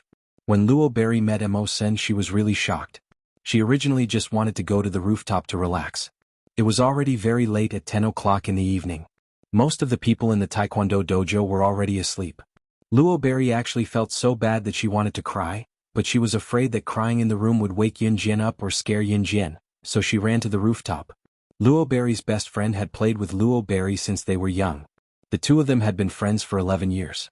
In the past, Luo Berry always believed that only her best friend did not care about her outstanding family background and played with her as usual. However, after that incident she was completely hurt. Even though she had been in the selection field for so long, Sometimes she would run out and cry when she was upset. This would make her feel that life was actually just like that and that crying would be fine. She did not need to let anyone know that she was crying. Luo Berry did not like to be seen crying. She was like her mother. Even if she bled and broke bones in front of outsiders, she would not shed a single tear. When she walked to the rooftop just now, the door to the stairs to the rooftop was mysterious. Luo Berry did not think much and opened the door, but she saw Emo-sen at a glance. When she saw Emo-sen for the first time, and it was also late at night, Luo Berry was so scared that she took a step back. Her legs went soft and she fell directly to the stairs. However, before Luo Berry fell, Emo-sen reacted naturally and reached out his hand to grab Luo Berry, who was about to fall down the stairs, and pulled her to him. Emo-sen was a very gentleman. He would not take this opportunity to pull Luo Berry into his arms and take advantage of her. Even if Emo-sen admitted that when he first saw Luo Berry, he knew that Luo Berry's appearance was very much to his taste. Be careful. After Emo-sen pulled Luo Berry, he stabilized Luo Berry on the spot. Then he said these two words to Luo Berry without any change in his expression. Thank you. Luo Berry was so scared that her expression changed instantly. She thought that she was going to fall. However, Emo-sen held her at the same time. This was the second time he helped her. Luo Berry thanked him. You're welcome. Be careful. After Emo-sen said these two words, his expression did not change at all. He turned around with a cold face and was about to leave. You. Luo Berry called out to Emo-sen again. Emo-sen had just gone down the first step. Thank you for what happened during the day. Luo Berry bowed to Emo-sen and said, be careful in the future. If you're too naive, you'll be killed easily. Emo-sen did not say anything else, but this sentence was a little cruel to Rockberry. Anyway, thank you. Lowberry nodded heavily at Emo Sr. and Luo Berries. Berry heaved a sigh of relief and found a spot on the rooftop to sit down. She looked up at the twinkling stars in the sky. Too. At home, she was doted on by her parents. At school, she had friends to take care of her. Everyone cared for each other. After returning home, she could only face the empty house and walk to school alone. Her best friend, whom she had played with for 11 years, scolded her for being a whore. But now that he thought about it, he felt heartache. Looking at the stars in the sky, one by one, they snuggled together. The tears in Luo Berry's eyes flowed out. Fortunately, everyone was asleep at this time. Luo Berry was a strong person. She did not want to show her weakness in front of others. But in the dark, she would cry. Like all young girls in their youth, she would bear her own pain alone. After crying for about 20 minutes, Luo Berry did not make any sound when she cried. When she was tired from crying, Luo Berry stood up and went back to her hotel room as usual. Suddenly, a man's voice sounded in her ear. Stop crying. Luo Berry stood up and saw Emo-sen standing beside her. She was so scared that she took a big step back and asked on the spot, why haven't you left? How long have you been standing here? Luo Berry was most afraid of people seeing her weak side. So the moment she saw Emo-sen, her expression changed drastically. Chapter 1646. From the beginning, Emo-sen said simply. He had been standing beside Luo Berry since she started crying. However, Emo-sen knew how to restrain his aura, so Luo Berry didn't notice him. Then, Emo-sen handed Luo Berry a piece of tissue paper again. Wipe yourself. Thank you. Luo Berry took the tissue paper from Emo-sen awkwardly. She saw Emo-sen turn around and leave after giving her the tissue paper. Luo Berry couldn't help but call out to him, can you not tell anyone about what happened just now? She didn't want others to know about her weak side. Emo-sen's footsteps paused. After finishing his last sentence, he walked away without looking back. I didn't see anything. Did that mean he wouldn't tell anyone? Luo Berry heard Emo-sen's words and shouted at him again, thank you. When Luo Berry returned to the hotel room, Yun Jian had already fallen asleep. The next morning, the Taekwondo channel's business was booming. The door was so crowded that it was impossible to enter. It was mainly because some people with big mouths spread the news that 20 Special Forces soldiers were going to have a one-on-one fight here. Countless locals came here to see the Special Forces soldiers in a one-on-one fight. Lin Kuan and his group came here early in the morning. Lin Kuan mainly felt that his strength was on par with Yun Jian's. He came here to see what kind of realm Yun Jian could reach. There are so many people. Luo Berry woke up early. Her eyes were red from crying last night and she had already used ice water to cool them down. She was shocked by the crowd when she came out of the hotel room. Yun Jian's voice sounded indifferently. Ce and Mo Sen came over at this time. Luo Berry looked into the distance and could clearly feel Mo Sen's gaze on her from behind Ce. At first, she unconsciously turned her head to glance at the gaze that was staring at her. However, when she realized that Mo Sen was really staring at her, she was so scared that she turned her head away and didn't dare to look at him again. The first round of the preliminaries is about to begin. 006, 057, get on stage. Someone ran over from afar and shouted for Yun Jian and Su Mei to get on stage. Yun Jian glanced at Ce before walking over with Su Mei. Good luck. Luo Mei didn't participate, but when she saw that Yun Jian and Su Mei were about to leave, she waved to Yun Jian and Su Mei and made a cheering gesture. This time the competition would be in the form of drawing lots. In the first round of the competition, there were a total of 20 people, and everyone had to draw a lot. The numbers were from 1 to 10, and each piece of white paper was marked with numbers from 1 to 10. There were a total of 20 lots. The numbers from 1 to 10 would appear twice, so there would be a total of 20 lots. In these 20 lots, 2 people would draw one. Then these 2 people would be the opponents of each other. The winner would then continue to battle the next day, and the loser would be eliminated on the spot. Yun Jian drew a 6 again while Su Mei drew a 9. This competition was organized according to the order. The 2 people who drew 1 would fight each other and they would take turns. By the time it was Yun Jian's turn, the whole place was in an uproar. Yun Jian was the youngest, but everyone present had seen how arrogant Yun Jian was yesterday. So they were all very excited to see Yun Jian's strength. What was even more exciting was that Zhou Duanjing, who had challenged Yun Jian yesterday, was the first person to go up against Yun Jian. Holding the number 6, Zhou Duanjing glared at Yun Jian fiercely and walked to the temporary arena where he was facing Yun Jian. The arena was more than a meter above the ground. 006 looks like you're quite lucky. Wait a moment, I'll kick you out of the preliminaries. Zhou Duanjing glared at Yun Jian and said fiercely. Yun Jian didn't reply to Zhou Duanjing. At this moment, everyone around looked at the scene in front of them excitedly. It wasn't until Officer Fang solemnly announced the start of the battle that Zhou Duanjing shouted and pounced on Yun Jian. He wanted to kick Yun Jian out of the arena with one punch. Yun Jian didn't move. Is she scared out of her wits? Someone asked in surprise. Get out of the preliminaries. Zhou Duanjing had already come to Yun Jian's side. However, just as Zhou Duanjing's fist was about to reach Yun Jian just tilted her body sideways and dodged Zhou Duanjing's punch. In a second, she flashed behind Zhou Duanjing, stood behind him and kicked Zhou Duanjing off the stage, ending the competition. It was so fast that the naked eye couldn't see when Yun Jian came behind Zhou Duanjing. It was really just a second. Yun Jian won this battle in a second. At this moment, everyone's eyes widened, and their faces changed rapidly. How did Yun Jian win just like that? Officer Fang had just announced the start of the competition? How did it end? Didn't it just start? Some people were so scared that they didn't even have time to react. How did it end just as it started? Yun Jian really won so easily? The competition hadn't even started yet. Chapter 1647. It was really 1 second. Yun Jian kicked Zhou Duanjing off the stage in 1 second, and at the same time ended Zhou Duanjing's delusional thoughts of representing Z country to the hunting organization. If it wasn't for Zhou Duanjing's arrogance, Yun Jian wouldn't have let him off the stage in such a pathetic state. It was because of Zhou Duanjing's arrogance that Yun Jian directly finished him off, causing Zhou Duanjing to lose face for the rest of his life. Being kicked off the stage in 1 second by a teenage girl, Zhou Duanjing couldn't care less about the pain. He scrambled up from the ground, but he didn't have the face to stay there anymore, so he turned and ran away.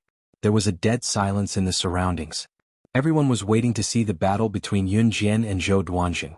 However, this battle had ended before it even started. The final result was Yun Jian's instant victory. Instant victory over a male Special Forces soldier who was ranked within the top 20 in the country. Yun Jian's ability was beyond everyone's expectations. It was something that they had never expected. Hence, Lin Kuan, who saw this scene, sat up straight. His eyes were wide open as if he had seen a ghost. Originally, Lin Kuan had vowed to Yun Jian that he wanted to be friends with Yun Jian, because he thought that his ability was only higher than Yun Jian's. However, at that moment, Lin Kuan felt Zhou Duanjing's power. More specifically, he felt Yun Jian's ability. Just now, when Zhou Duanjing threw a punch at Yun Jian, if it was Lin Kuan, he probably wouldn't even have the ability to withstand that punch. In spite of it, Yun Jian had dodged Zhou Duanjing's punch. that wasn't all. She actually went from Zhou Duanjing's front to Zhou Duanjing's back in just a second and kicked Zhou Duanjing off the stage. Lin Kuan's shock couldn't be described with words. In comparison, the few special forces soldiers who were in Zhou Duanjing's group didn't look too good. After the silence in the crowd, a huge wave of applause erupted for Yun Jian. Good. Good. Good. Too amazing. This is an instant victory. This little girl has a bright future ahead of her. Based on this strength, I reckon there's hope for him to enter the top 3. The public who had ridiculed Yun Jian for not being able to win immediately turned to Yun Jian's side. Luo Berry held her hand all that was left was their high praise and confidence for Yun Jian. She raised her head and looked to the right, Luo Berry stood in the distance. Mo Sen's handsome because side Su Mei had drawn the number 9, she was not in a hurry to go on stage. Luo Berry suddenly realized that she was holding Mo Sen's hand. She was so shocked that she quickly let go and asked, beside Su Mei. I'm here. When she saw that Yun Jian had accepted the challenge, she was more excited than anyone else. When she saw that Luo Berry had held the wrong person, in the arena and reached out to touch Su Mei's arm. Luo Berry's face suddenly turned as red as an apple. I knew she would win. Yun Jian stood in the arena. Luo Mei said as she just as she was about to leave the arena, she was so excited that she almost standing below the arena, jump onto the arena with one leg. He held Yun Jian's hand and walked down. The arena was open to the audience. Hence, the scene of Ce holding Yun Jian's hand and leaving the arena was exposed to the audience. Ce seemed to be holding Yun Jian's hand and walking down the arena after declaring his sovereignty. In addition to Ce's unbelievably handsome looks, Yun Jian's pretty face was a perfect match for him. The degree of compatibility between the two of them made the audience below scream. Oh my god, there are actually 2 people who are so compatible in this world. They are so loving. Chapter 1648. Ce was completely oblivious to the cheers and screams of the crowd below as he grabbed Yun Jian's hand and walked down the ring. Ce was currently wearing a black leather jacket with a simple white casual shirt underneath and a pair of black jeans. From the back, Ce was dressed in black from head to toe. His short hair was very eye-catching. Standing at 1.85 meters tall, he looked like a movie star from the back. He was so handsome that even if he tried to hide his brilliance, it could not hide his dashing side. Yun Jian was wearing an extremely loose sportswear that matched her upper body and lower body in black and white. Coupled with her high ponytail and extremely slim figure, Ce could not help but feel a sense of relief. Ce held Yun Jian's hand as they walked forward. Looking at them from the back, their compatibility could be felt just by looking at them. What was more, Ce's swift movement when he leaped into the ring and his indulgent gaze that only had Yun Jian in his eyes. Just now, Ce had grabbed Yun Jian's hand and walked out of the ring. It was only a split second, but it had the audience's eyes popping out of their sockets. Words like handsome man and beautiful woman were no longer enough to describe how compatible Yun Jian and Ce were. Young master. Mo Sun lowered his head at Ce when he saw Ce coming over. Go back first.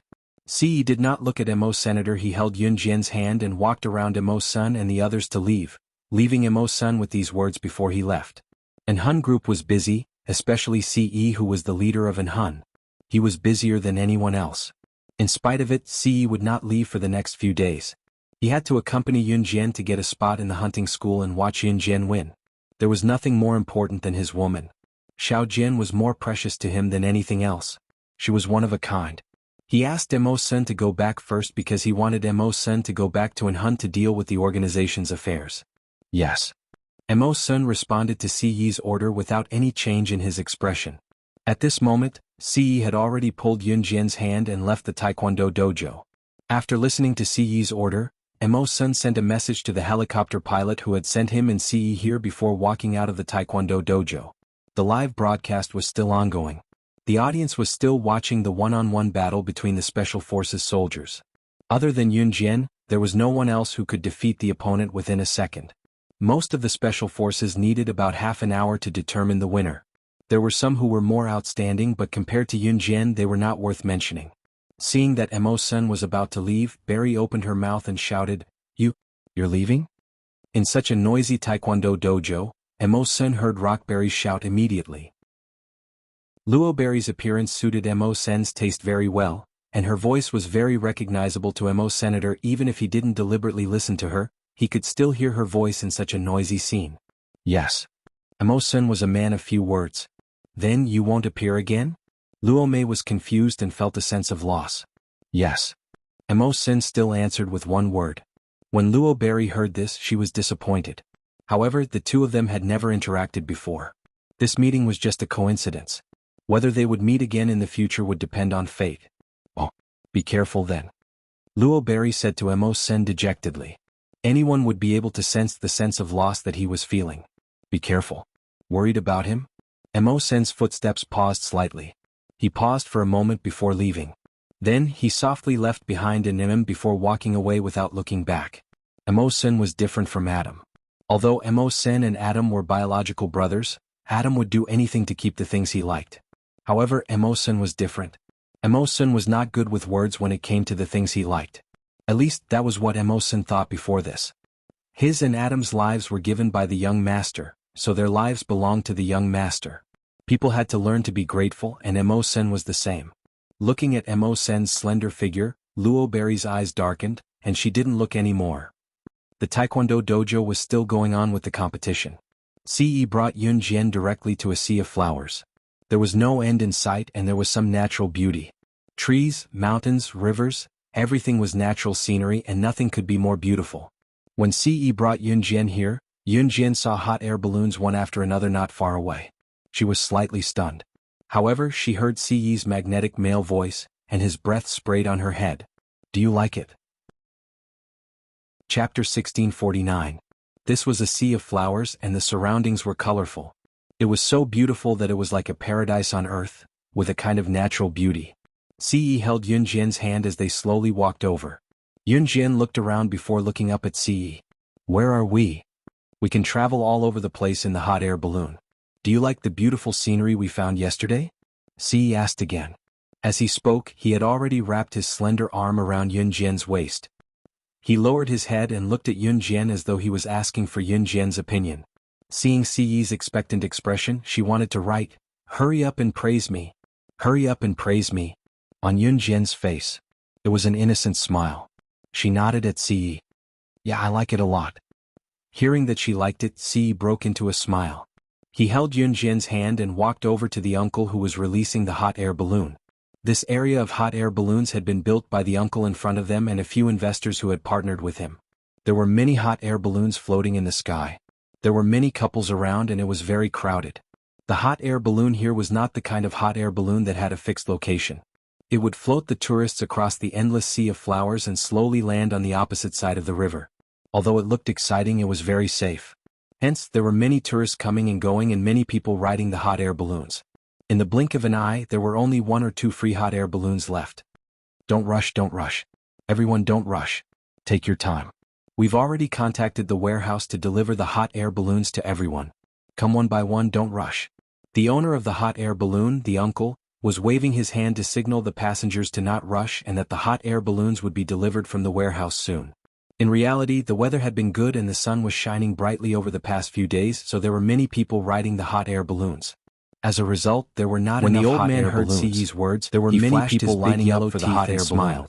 Then he gestured for Yun Jian as they lined up, enjoying the feeling of lining up. The hot air balloon's temperature was controlled very well. To drive away the surrounding people, young couple usually sat in the hot air balloon the venue, because there were handles on the hot air balloon. If one wanted to land, like they just had to pull the handle off. Waiting in line to sit in the hot air balloon. Boarded the hot air balloon. The queue lasted for an entire afternoon. The old man stuck his head out and smiled at Yun Jian. By the time it was Yun Jian and Ce's turn to ride the hot air balloon, young man, it was already at the highest point of the hot air balloon. Come, give your turn to be a couple, and I promise you'll be together for a long time. The old man waved at Yun Jian and Ce. After the old man, their husband and wife sentence, Ce corrected the old man as he waved his hand.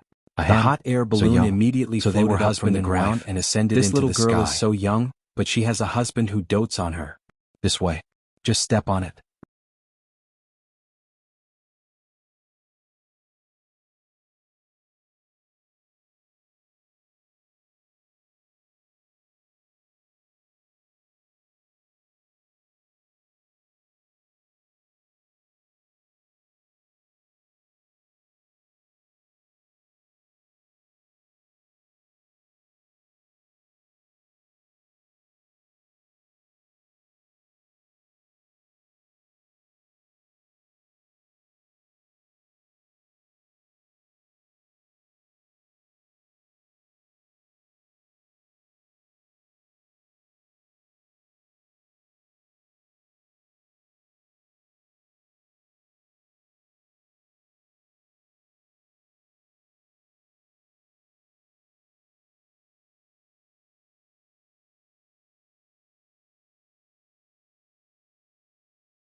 Chapter 1650. Yun Jian heard what the old man said to Ce, but she didn't take it seriously. This old man actually wanted Ce to kiss her when the hot air balloon was at its highest point? Yun Jian didn't see the smile on Ce's face. She also didn't take the old man's words to heart. Instead, she placed her hands on the railing of the hot air balloon. She wasn't afraid that she would fall if she stayed close to the railing. Yun Jian stood at the edge of the railing. The wind whistled past, blowing her long straight ponytail. Yun Jian stood against the wind. The wind was too strong. She squinted her eyes slightly and enjoyed the coolness of standing on the hot air balloon. Ce stood beside Yun Jian. He leaned against the railing with his back facing Yun Jian. He sized her up with his sharp eyes and stared fixedly at her. The hot air balloon was still on the verge of falling as it ascended, but Yun Jian and Ce weren't afraid at all. Ah, it's so scary. I want to go down. I want to go down. Would he fall? It's too scary. I don't want to stay on the hot air balloon anymore. There were 3 or 4 people standing on the hot air balloon next to them. They stood side by side with Yun Jian and Ce for a while. A woman on the hot air balloon was hiding in the basket of the hot air balloon. She didn't even dare to move. She looked as if she was afraid that the hot air balloon she was sitting on would fall. No matter how the people around her pulled and pulled, the woman acted as if she was about to fall and die. She was so scared that her eyes kept rolling back. Look at the couple next door. They aren't scared at all. Why are you so scared? You're even making a fuss.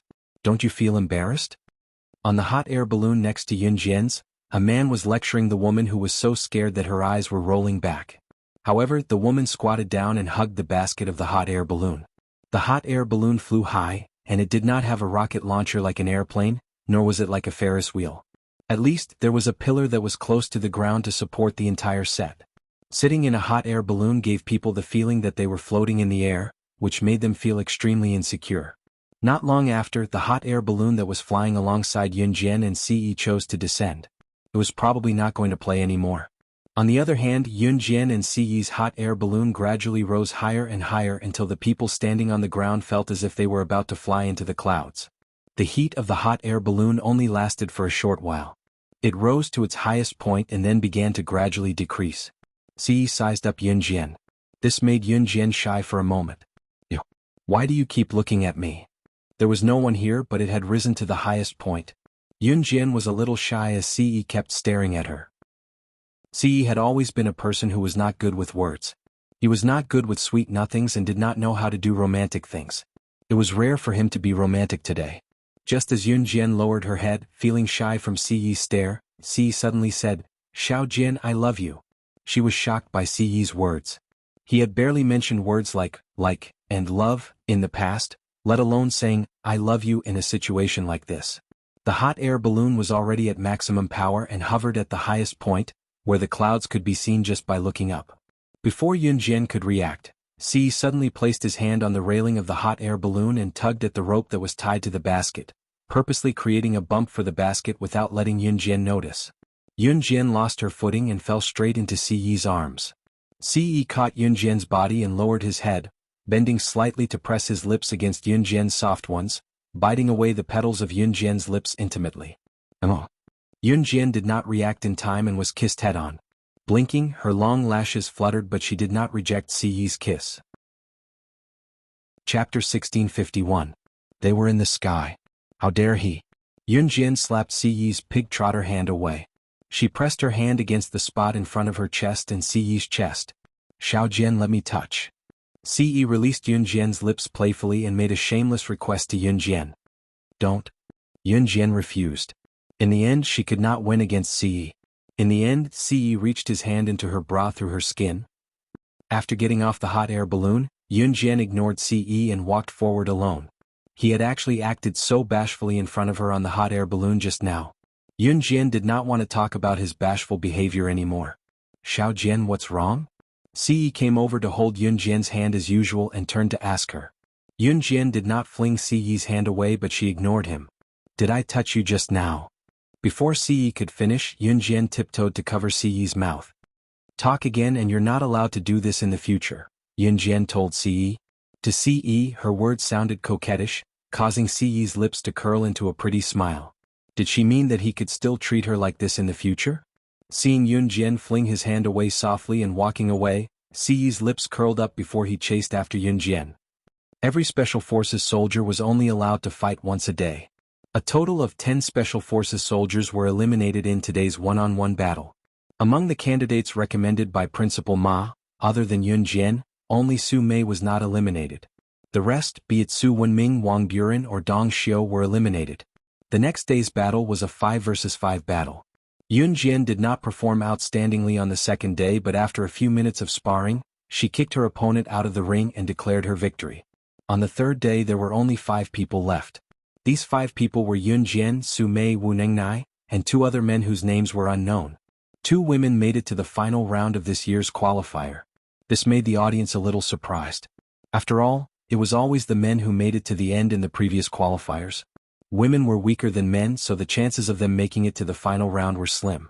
But this year there were actually 2 women who made it to the final round, which made the people present doubt again. Could Yun Jian and Su Mei really make it to the top 3? In the last round of the competition, there were a total of 5 people. The 5 of them would take turns to fight. This meant that Yun Jian would have to fight the remaining 4 people who made it to the last 4 rounds. Everyone had to fight 4 rounds. After the 4 rounds, whoever won the most rounds would be the winner. This meant that Yun Jian would have to fight Su Mei. 006 Use all your strength to fight me. I won't let you win. Of course, don't let me win. Su Mei was full of fighting spirit. She smiled and said to Yun Jian, "Definitely." Yun Jian pursed her lips and turned her head back to her. Naturally, she would not let Su Mei win. At this moment, the final battle was about to begin. Yun Jian's first opponent was Wu Nengnai. At this moment, Wu Nengnai stared at Yun Jian with hatred. "You made my brother look bad. Today I will let you know what the gap in strength is." Zhou Duan, who was kicked off the stage by Yun Jian, was Wu Nengnai's brother. At this moment, Wu Nengnai was very confident in himself. Yun Jian narrowed her eyes. Just as she was about to say something, bang! There was a loud noise. In the ring, a white smoke bomb was suddenly thrown up and exploded in the ring. Then the surroundings were filled with smoke. "Oh, he. A snake-like female voice was heard. The crowd saw a woman with a perfect body standing before them. She was 1.7 meters tall and had a voluptuous figure. The woman who suddenly appeared held a whip in her hand. After laughing, she used the whip to whip Wu Nengnai and threw him off the stage. Then the woman met Yun Jian's eyes. In front of Zhou Duanjing, Chief Fang, Nan Linlin, Lin Kuan, and the rest, she mocked Yun Jian. Slaying God, the #1 secret agent on the international secret agent ranking, is actually fighting with this bunch of trash. If this gets out, people will laugh themselves to death. The #1 secret agent on the international secret agent ranking, slaying God? Yun Jian? Everyone's expression changed when they heard the woman's words. They thought that Yun Jian would deny it. However, the moment Yun Jian saw the woman in the ring, she narrowed her eyes and smirked slightly. She did not need to guess to identify the woman. Chapter 1652. When this voluptuous woman appeared out of nowhere and pointed out that Yun Jian was slaying God, the king of secret agents on the international secret agent leaderboard, no one could react in time. They were all stunned on the spot. Slaying God, the #1 secret agent on the international secret agent leaderboard? To some people, this title was something that they would never be able to touch in their lifetime. This was the kind of gap that an ordinary person would never be able to come into contact with a national leader. To the crowd, it was impossible for Slaying God, the #1 secret agent on the international secret agent leaderboard, to appear here. She was someone on the secret agent leaderboard. She was someone who could kill. Therefore, when the crowd heard Leng Mei's words, they were all stunned for a moment. However, before the crowd could react, Yun Jian had already met Leng Mei's eyes and pointed out her identity in front of the crowd. This caused the crowd, who had yet to recover from their shock, to be fiercely shocked once again. Blood Doll? 006, the Blood Doll that you're talking about, could it be the latest assassin organization in Southeast Asia? It said that it rose at lightning speed and swept through all the assassin organizations in Southeast Asia. In the end, it became the #1 assassin organization in Southeast Asia. Its position is feared internationally. Chief Fang stood next to the ring. Leng Mei had thrown a smoke grenade without any warning. His field of vision was obscured by the smoke grenade. When his field of vision returned to normal, Chief Fang saw the voluptuous Leng Mei standing in the ring. She was dressed a little skimpily, but her private parts were completely covered. Based on what Yun Jian had said earlier, the woman who suddenly appeared in front of everyone was the number one expert. This is the same serial number as when you first joined in Han. Rumor had it that the number one expert everything about Yun Jian. Leng Mei was an expert in using a 006. Her whip was accurate and she only needed one whip to kill someone. After the surrounding people knew Leng Mei's identity, even if she was not on the international secret agent or assassin just when the crowd thought that Yun Jian were almost on par with Leng Mei didn't say anything. To be honest, when Leng Mei said that Yun Jian was the number one secret agent on the international secret agent leaderboard and looked up at Leng Mei with her piercing gaze. Not many believed her. Her smile was blurry, and as if her every frown was laced with murderous intent. After all, Yun Jian's age was obvious, and she was Officer Ji's daughter. Yun Jian suddenly opened and closed her hand in front of the secret agent in the world, including Lin Kuan, just by looking at her cold demeanor, the way she appeared, and the way she whipped knife suddenly appeared in her swift and fierce skills. Yun Jian took two steps toward Leng Mei. The number one expert she looked like a demon from hell in front of the crowd. Was a given. She smiled at Leng Mei and Officer Fang's question. When Leng Mei heard Chief Fang call Yun Jian 006, he was first stunned.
Chapter 1653.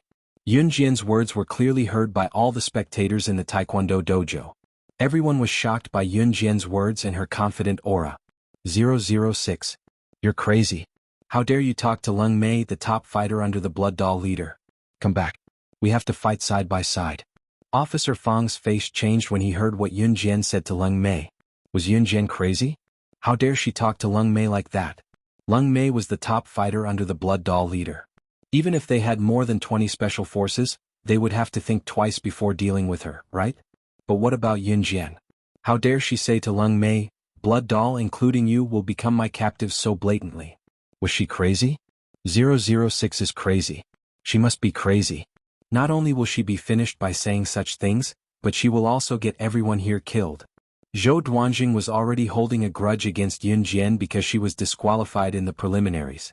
Now that he heard Yun Jian's slender fingers were on the gun's buckle, took the opportunity to speak to the people around him in an extremely exaggerated tone. Quietened down. Everyone around the Taekwondo dojo was heard, and his tone was even more arrogant than Yun Jian's. They all thought that Yun Jian would get herself killed by saying such things to Leng Mei. Don't even think about leaving this place unless you're a corpse. She provoked the Blood Doll organization. How could he make it sound so easy to kill someone? That's fine, but she wants to drag us down with her. Only said something bad about Yun Jian, and he wanted to kill someone because then she can die by herself. The crowd was frightened by Si's cold and sharp gaze.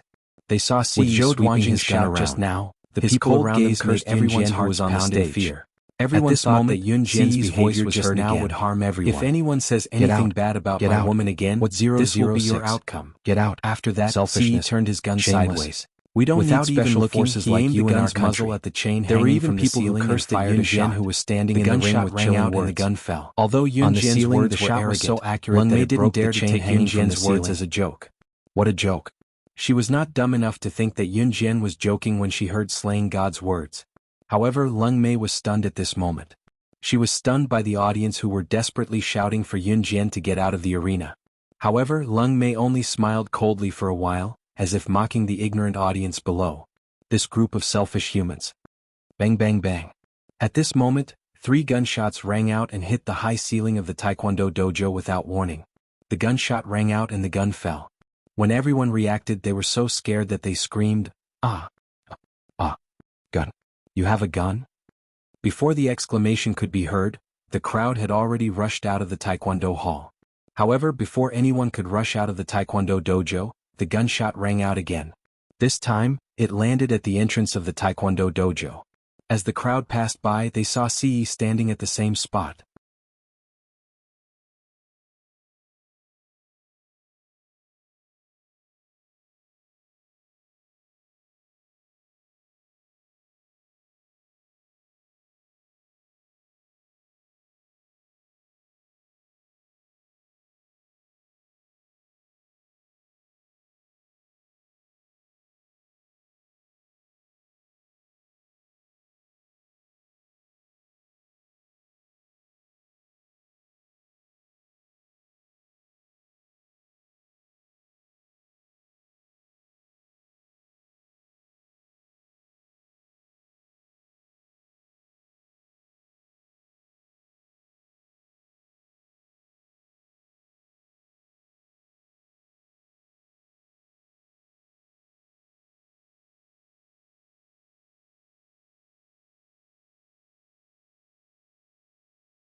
Chapter 1654.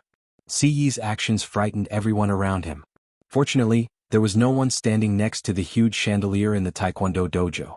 However, the chandelier's chain was broken by Ce's shot.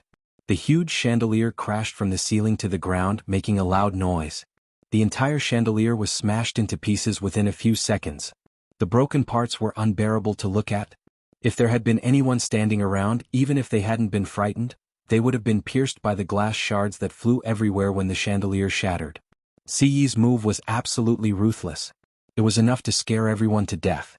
Just by looking at Ce's marksmanship, who in the crowd wouldn't be convinced? One shot, just one shot.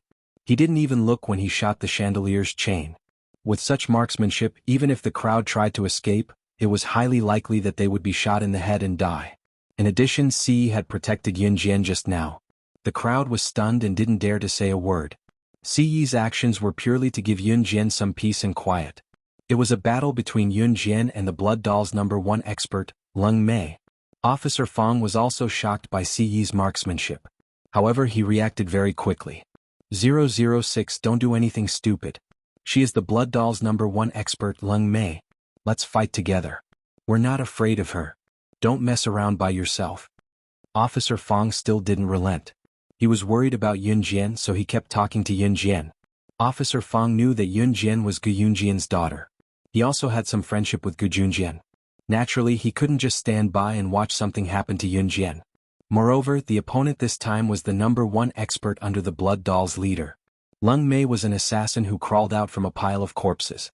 Although the special forces were powerful, an assassin who crawled out from a pile of corpses was someone who didn't care about her own life.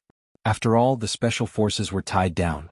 Under such circumstances, Leng Mei's strength was not something the people present could imagine. However, if more than 20 special forces soldiers worked together, it was not impossible for them to defeat Leng Mei. Duel? You want me to fight against you? After Leng Mei heard Officer Fong's words, she pointed at herself, then at Yun Jian, Officer Fong, and the others. She was even suspicious for a moment. After her suspicions, Leng Mei did not wait for Officer Fong and the others to reply. She laughed maniacally as if she had heard a shocking joke. She laughed until she was out of breath. After laughing, Leng Mei came back to her senses and pointed at Yun Jian. She regained her serious expression and said to the commanding officer, Zhou Duanjing, and everyone else who thought that Yun Jian couldn't beat her, "Are you kidding me? I'm not a fool. Me? Fight her? She was slaying God. I don't want to lose miserably. That would be too embarrassing. I'm the #1 expert of the Blood Doll. I'm just here to deliver a letter today." Leng Mei knew her limits. She did not think that she could defeat Yun Jian. After all, the difference in their abilities was obvious. "Here, this is a letter that our Blood Doll leader asked me to pass to you." Leng Mei took out a letter from her ample bra. She held the letter between her right index and middle finger and threw it toward Yun Jian. The letter flew into Yun Jian's hand. Yun Jian narrowed her eyes and caught the letter that Leng Mei had thrown at her. Officer Fang Zhou Duanjing Nan Lin Lin, and the audience below were dumbfounded when they heard Leng Mei's words. The number one expert of the blood doll, Leng Mei, said that she can't beat her? Is this real or fake? Chapter 1655. Just as everyone was wondering if Leng Mei was telling the truth, Leng Mei waved at Yin Jian and said, "All right, I'm done here. All right, now that I've completed the mission my leader gave me, I'm going home for my beauty sleep. Slaying God, see you next time." Leng Mei flicked the whip in her hand as she spoke. She turned to her side and extended her hand. A smoke grenade appeared in her hand and she waved it at Yin Jian and the rest. After showing off the smoke grenade, Leng Mei put it to her red lips. She bit the handle of the smoke grenade with her pearly white teeth and tossed it on the ground after biting it open. She was prepared to leave the place in a few seconds. At the same time Leng Mei said, "Let's go, Slaying God. We'll meet again." A huge cloud of white smoke floated in the air. Yun Jian's eyes flickered in the smoke. Few were safe. Thank goodness that Blood Doll's number one expert isn't here to kill. Someone in the crowd exclaimed in relief when they were on the brink of death. Chief Fang and all the special forces present heaved a sigh of relief. Thank goodness that Leng Mei was only here to deliver a letter. Otherwise, there would have been casualties if they fought her. Just as everyone heaved a sigh of relief, the smoke from the white smoke grenade dissipated. Before the crowd could relax from their tense emotions, they saw Yun Jian holding a woman's arm with one hand in the ring. She had easily pinned the woman's bent body under her. Upon closer inspection, this woman, was she not Leng Mei who had said she was leaving? Why was she being pinned down by Yun Jian? She was being pinned down by Yun Jian. The crowd reacted abruptly and their expressions changed again. This time they were not shocked because Leng Mei, the Blood Doll's number one expert, was still around. Instead they were shocked because Yun Jian had really pinned Leng Mei down. Was what Leng Mei had said true? Could she not defeat Yun Jian? Moreover, if she were to fight with Yun Jian she might even be defeated? Ouch, ouch, be gentle. I'm in pain from being pinned down by you.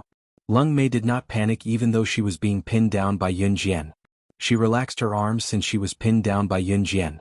She could not move her arms and could only move them slightly. "No, Slaying God, didn't I tell you that I'm here to deliver a letter, not to fight you? I don't dare fight you. Just let me go, will you? Madam, I'll admit defeat, okay?"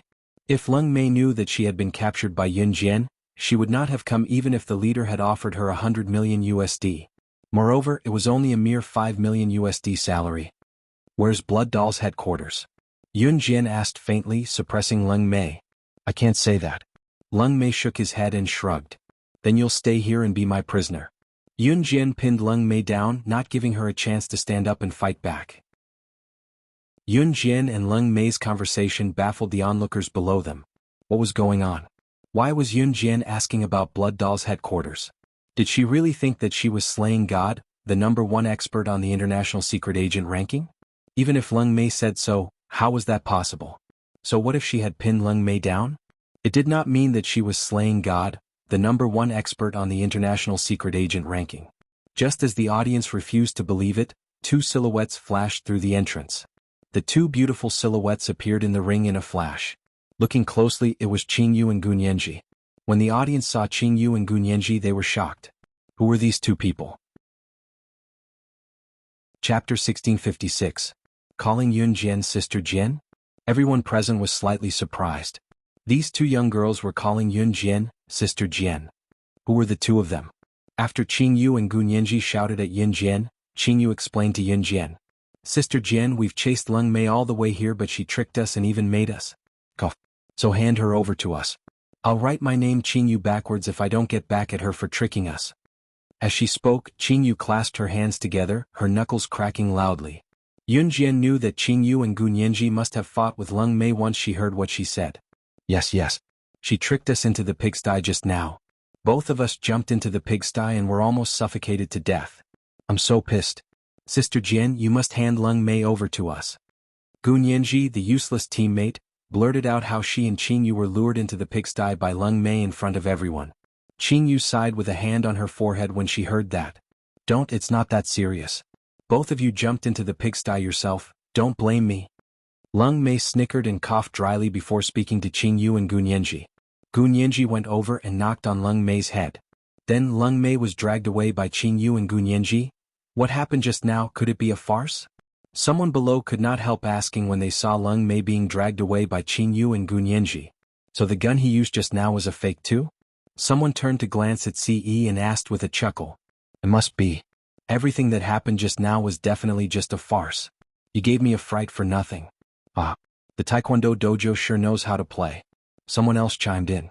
The passing of words actually suppressed the atmosphere just now. Chief Fang was no fool. He knew that what happened just now could not be described as a farce. In the end, he did not say anything. The final round of the qualifiers began as usual. Yun Jian was fighting Wu Nengnai, but now that Leng Mei was dragged away by Qing Yu and Gun Yanji, the competition resumed. There was no doubt that Yun Jian had won. When Yun Jian fought with Su Mei, she didn't give in to her either. The other two men were no match for Yun Jian. Therefore Yun Jian's first place was secure. Because there was a group of people watching below, Yun Jian's first place was naturally not fake, so everyone was convinced. In the end, other than Yun Jian who took the first place, the second and third place went to the two male Special Forces soldiers. Su Mei and Wu Ningnai both failed. Su Mei didn't feel bad about this at all. It's already beyond my expectations that I could get to fourth place today. Yun Jian, you're amazing. Su Mei gave Yun Jian a thumbs up. The qualifiers this time came to an end. It was not even a month since the competition had ended early. The three people who were selected were the ones who would go to the hunting academy this year.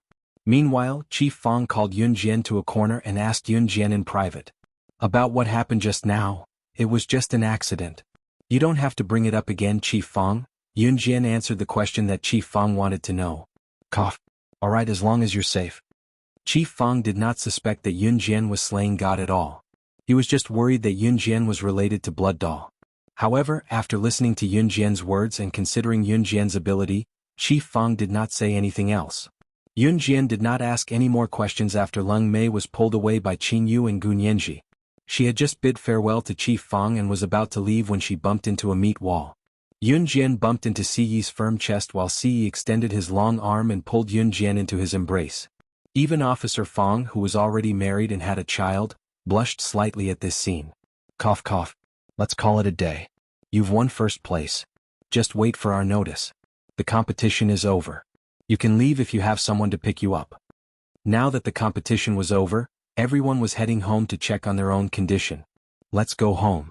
Siyi's large palm held Yun Jian's small hand as he pulled Yun Jian out of the Taekwondo dojo. When Yun Jian heard Siyi say, "Go home," a bashful image flashed across her mind for some reason. She coughed but did not let go of Siyi's hand as she followed Siyi out. Unknowingly, Siyi's large palm tightened around her small hand. He had the urge to toss her onto the bed and have her give birth to a bunch of children for him. Is Xiao Jian his? He really wanted to F***ck her until she could not get out of bed. He believed that he would be able to do that soon.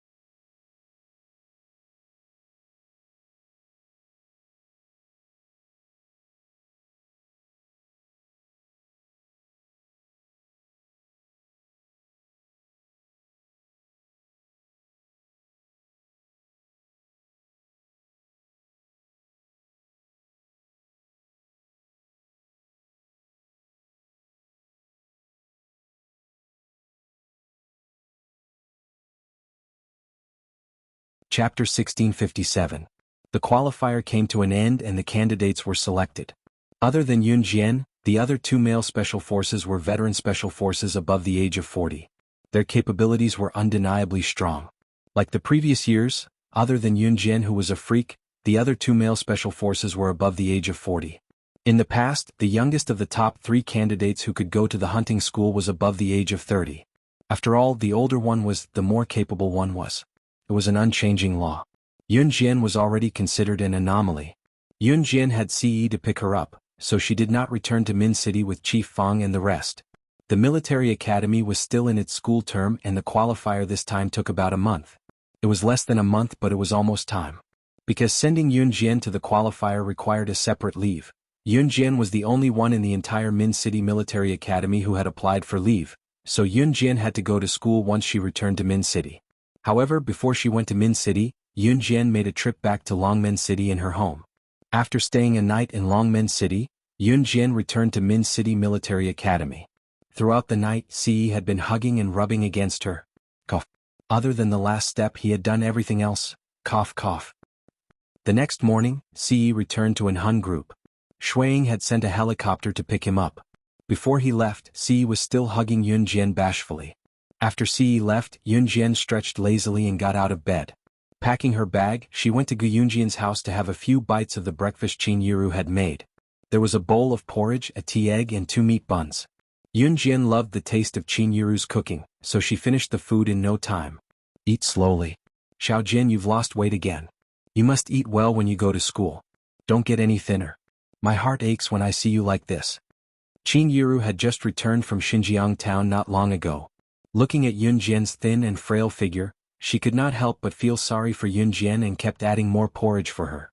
Qin Fangfang's situation had temporarily stabilized, but she still needed some time to deal with the divorce. These days, Qin Yiru had been by Qin Fangfang's side. Qin Fangfang's hurt heart had been greatly relieved. Mom, I've been eating well recently. After finishing the porridge, Yun Jian stood up and picked up the backpack hanging on the back of the chair. She carried it on one shoulder. Mom, I'm leaving now, Yun Jian said to Qin Yiru before taking the bus to Min City. Hey, walk slowly. Qin Yiru shouted behind Yun Jian. It was already the middle of October and the temperature was dropping gradually. Many people still insisted on wearing short-sleeved shirts and shorts. As the temperature dropped, the sun was still scorching during the day, but when the autumn breeze came at night, one would still be wearing short-sleeved shirts and shorts. Those who could hold on were talents. It was a little chilly in the morning, but the air was fresh. Yun Jian wore a pair of shorts and a short-sleeved top. Her high ponytail made her look spirited.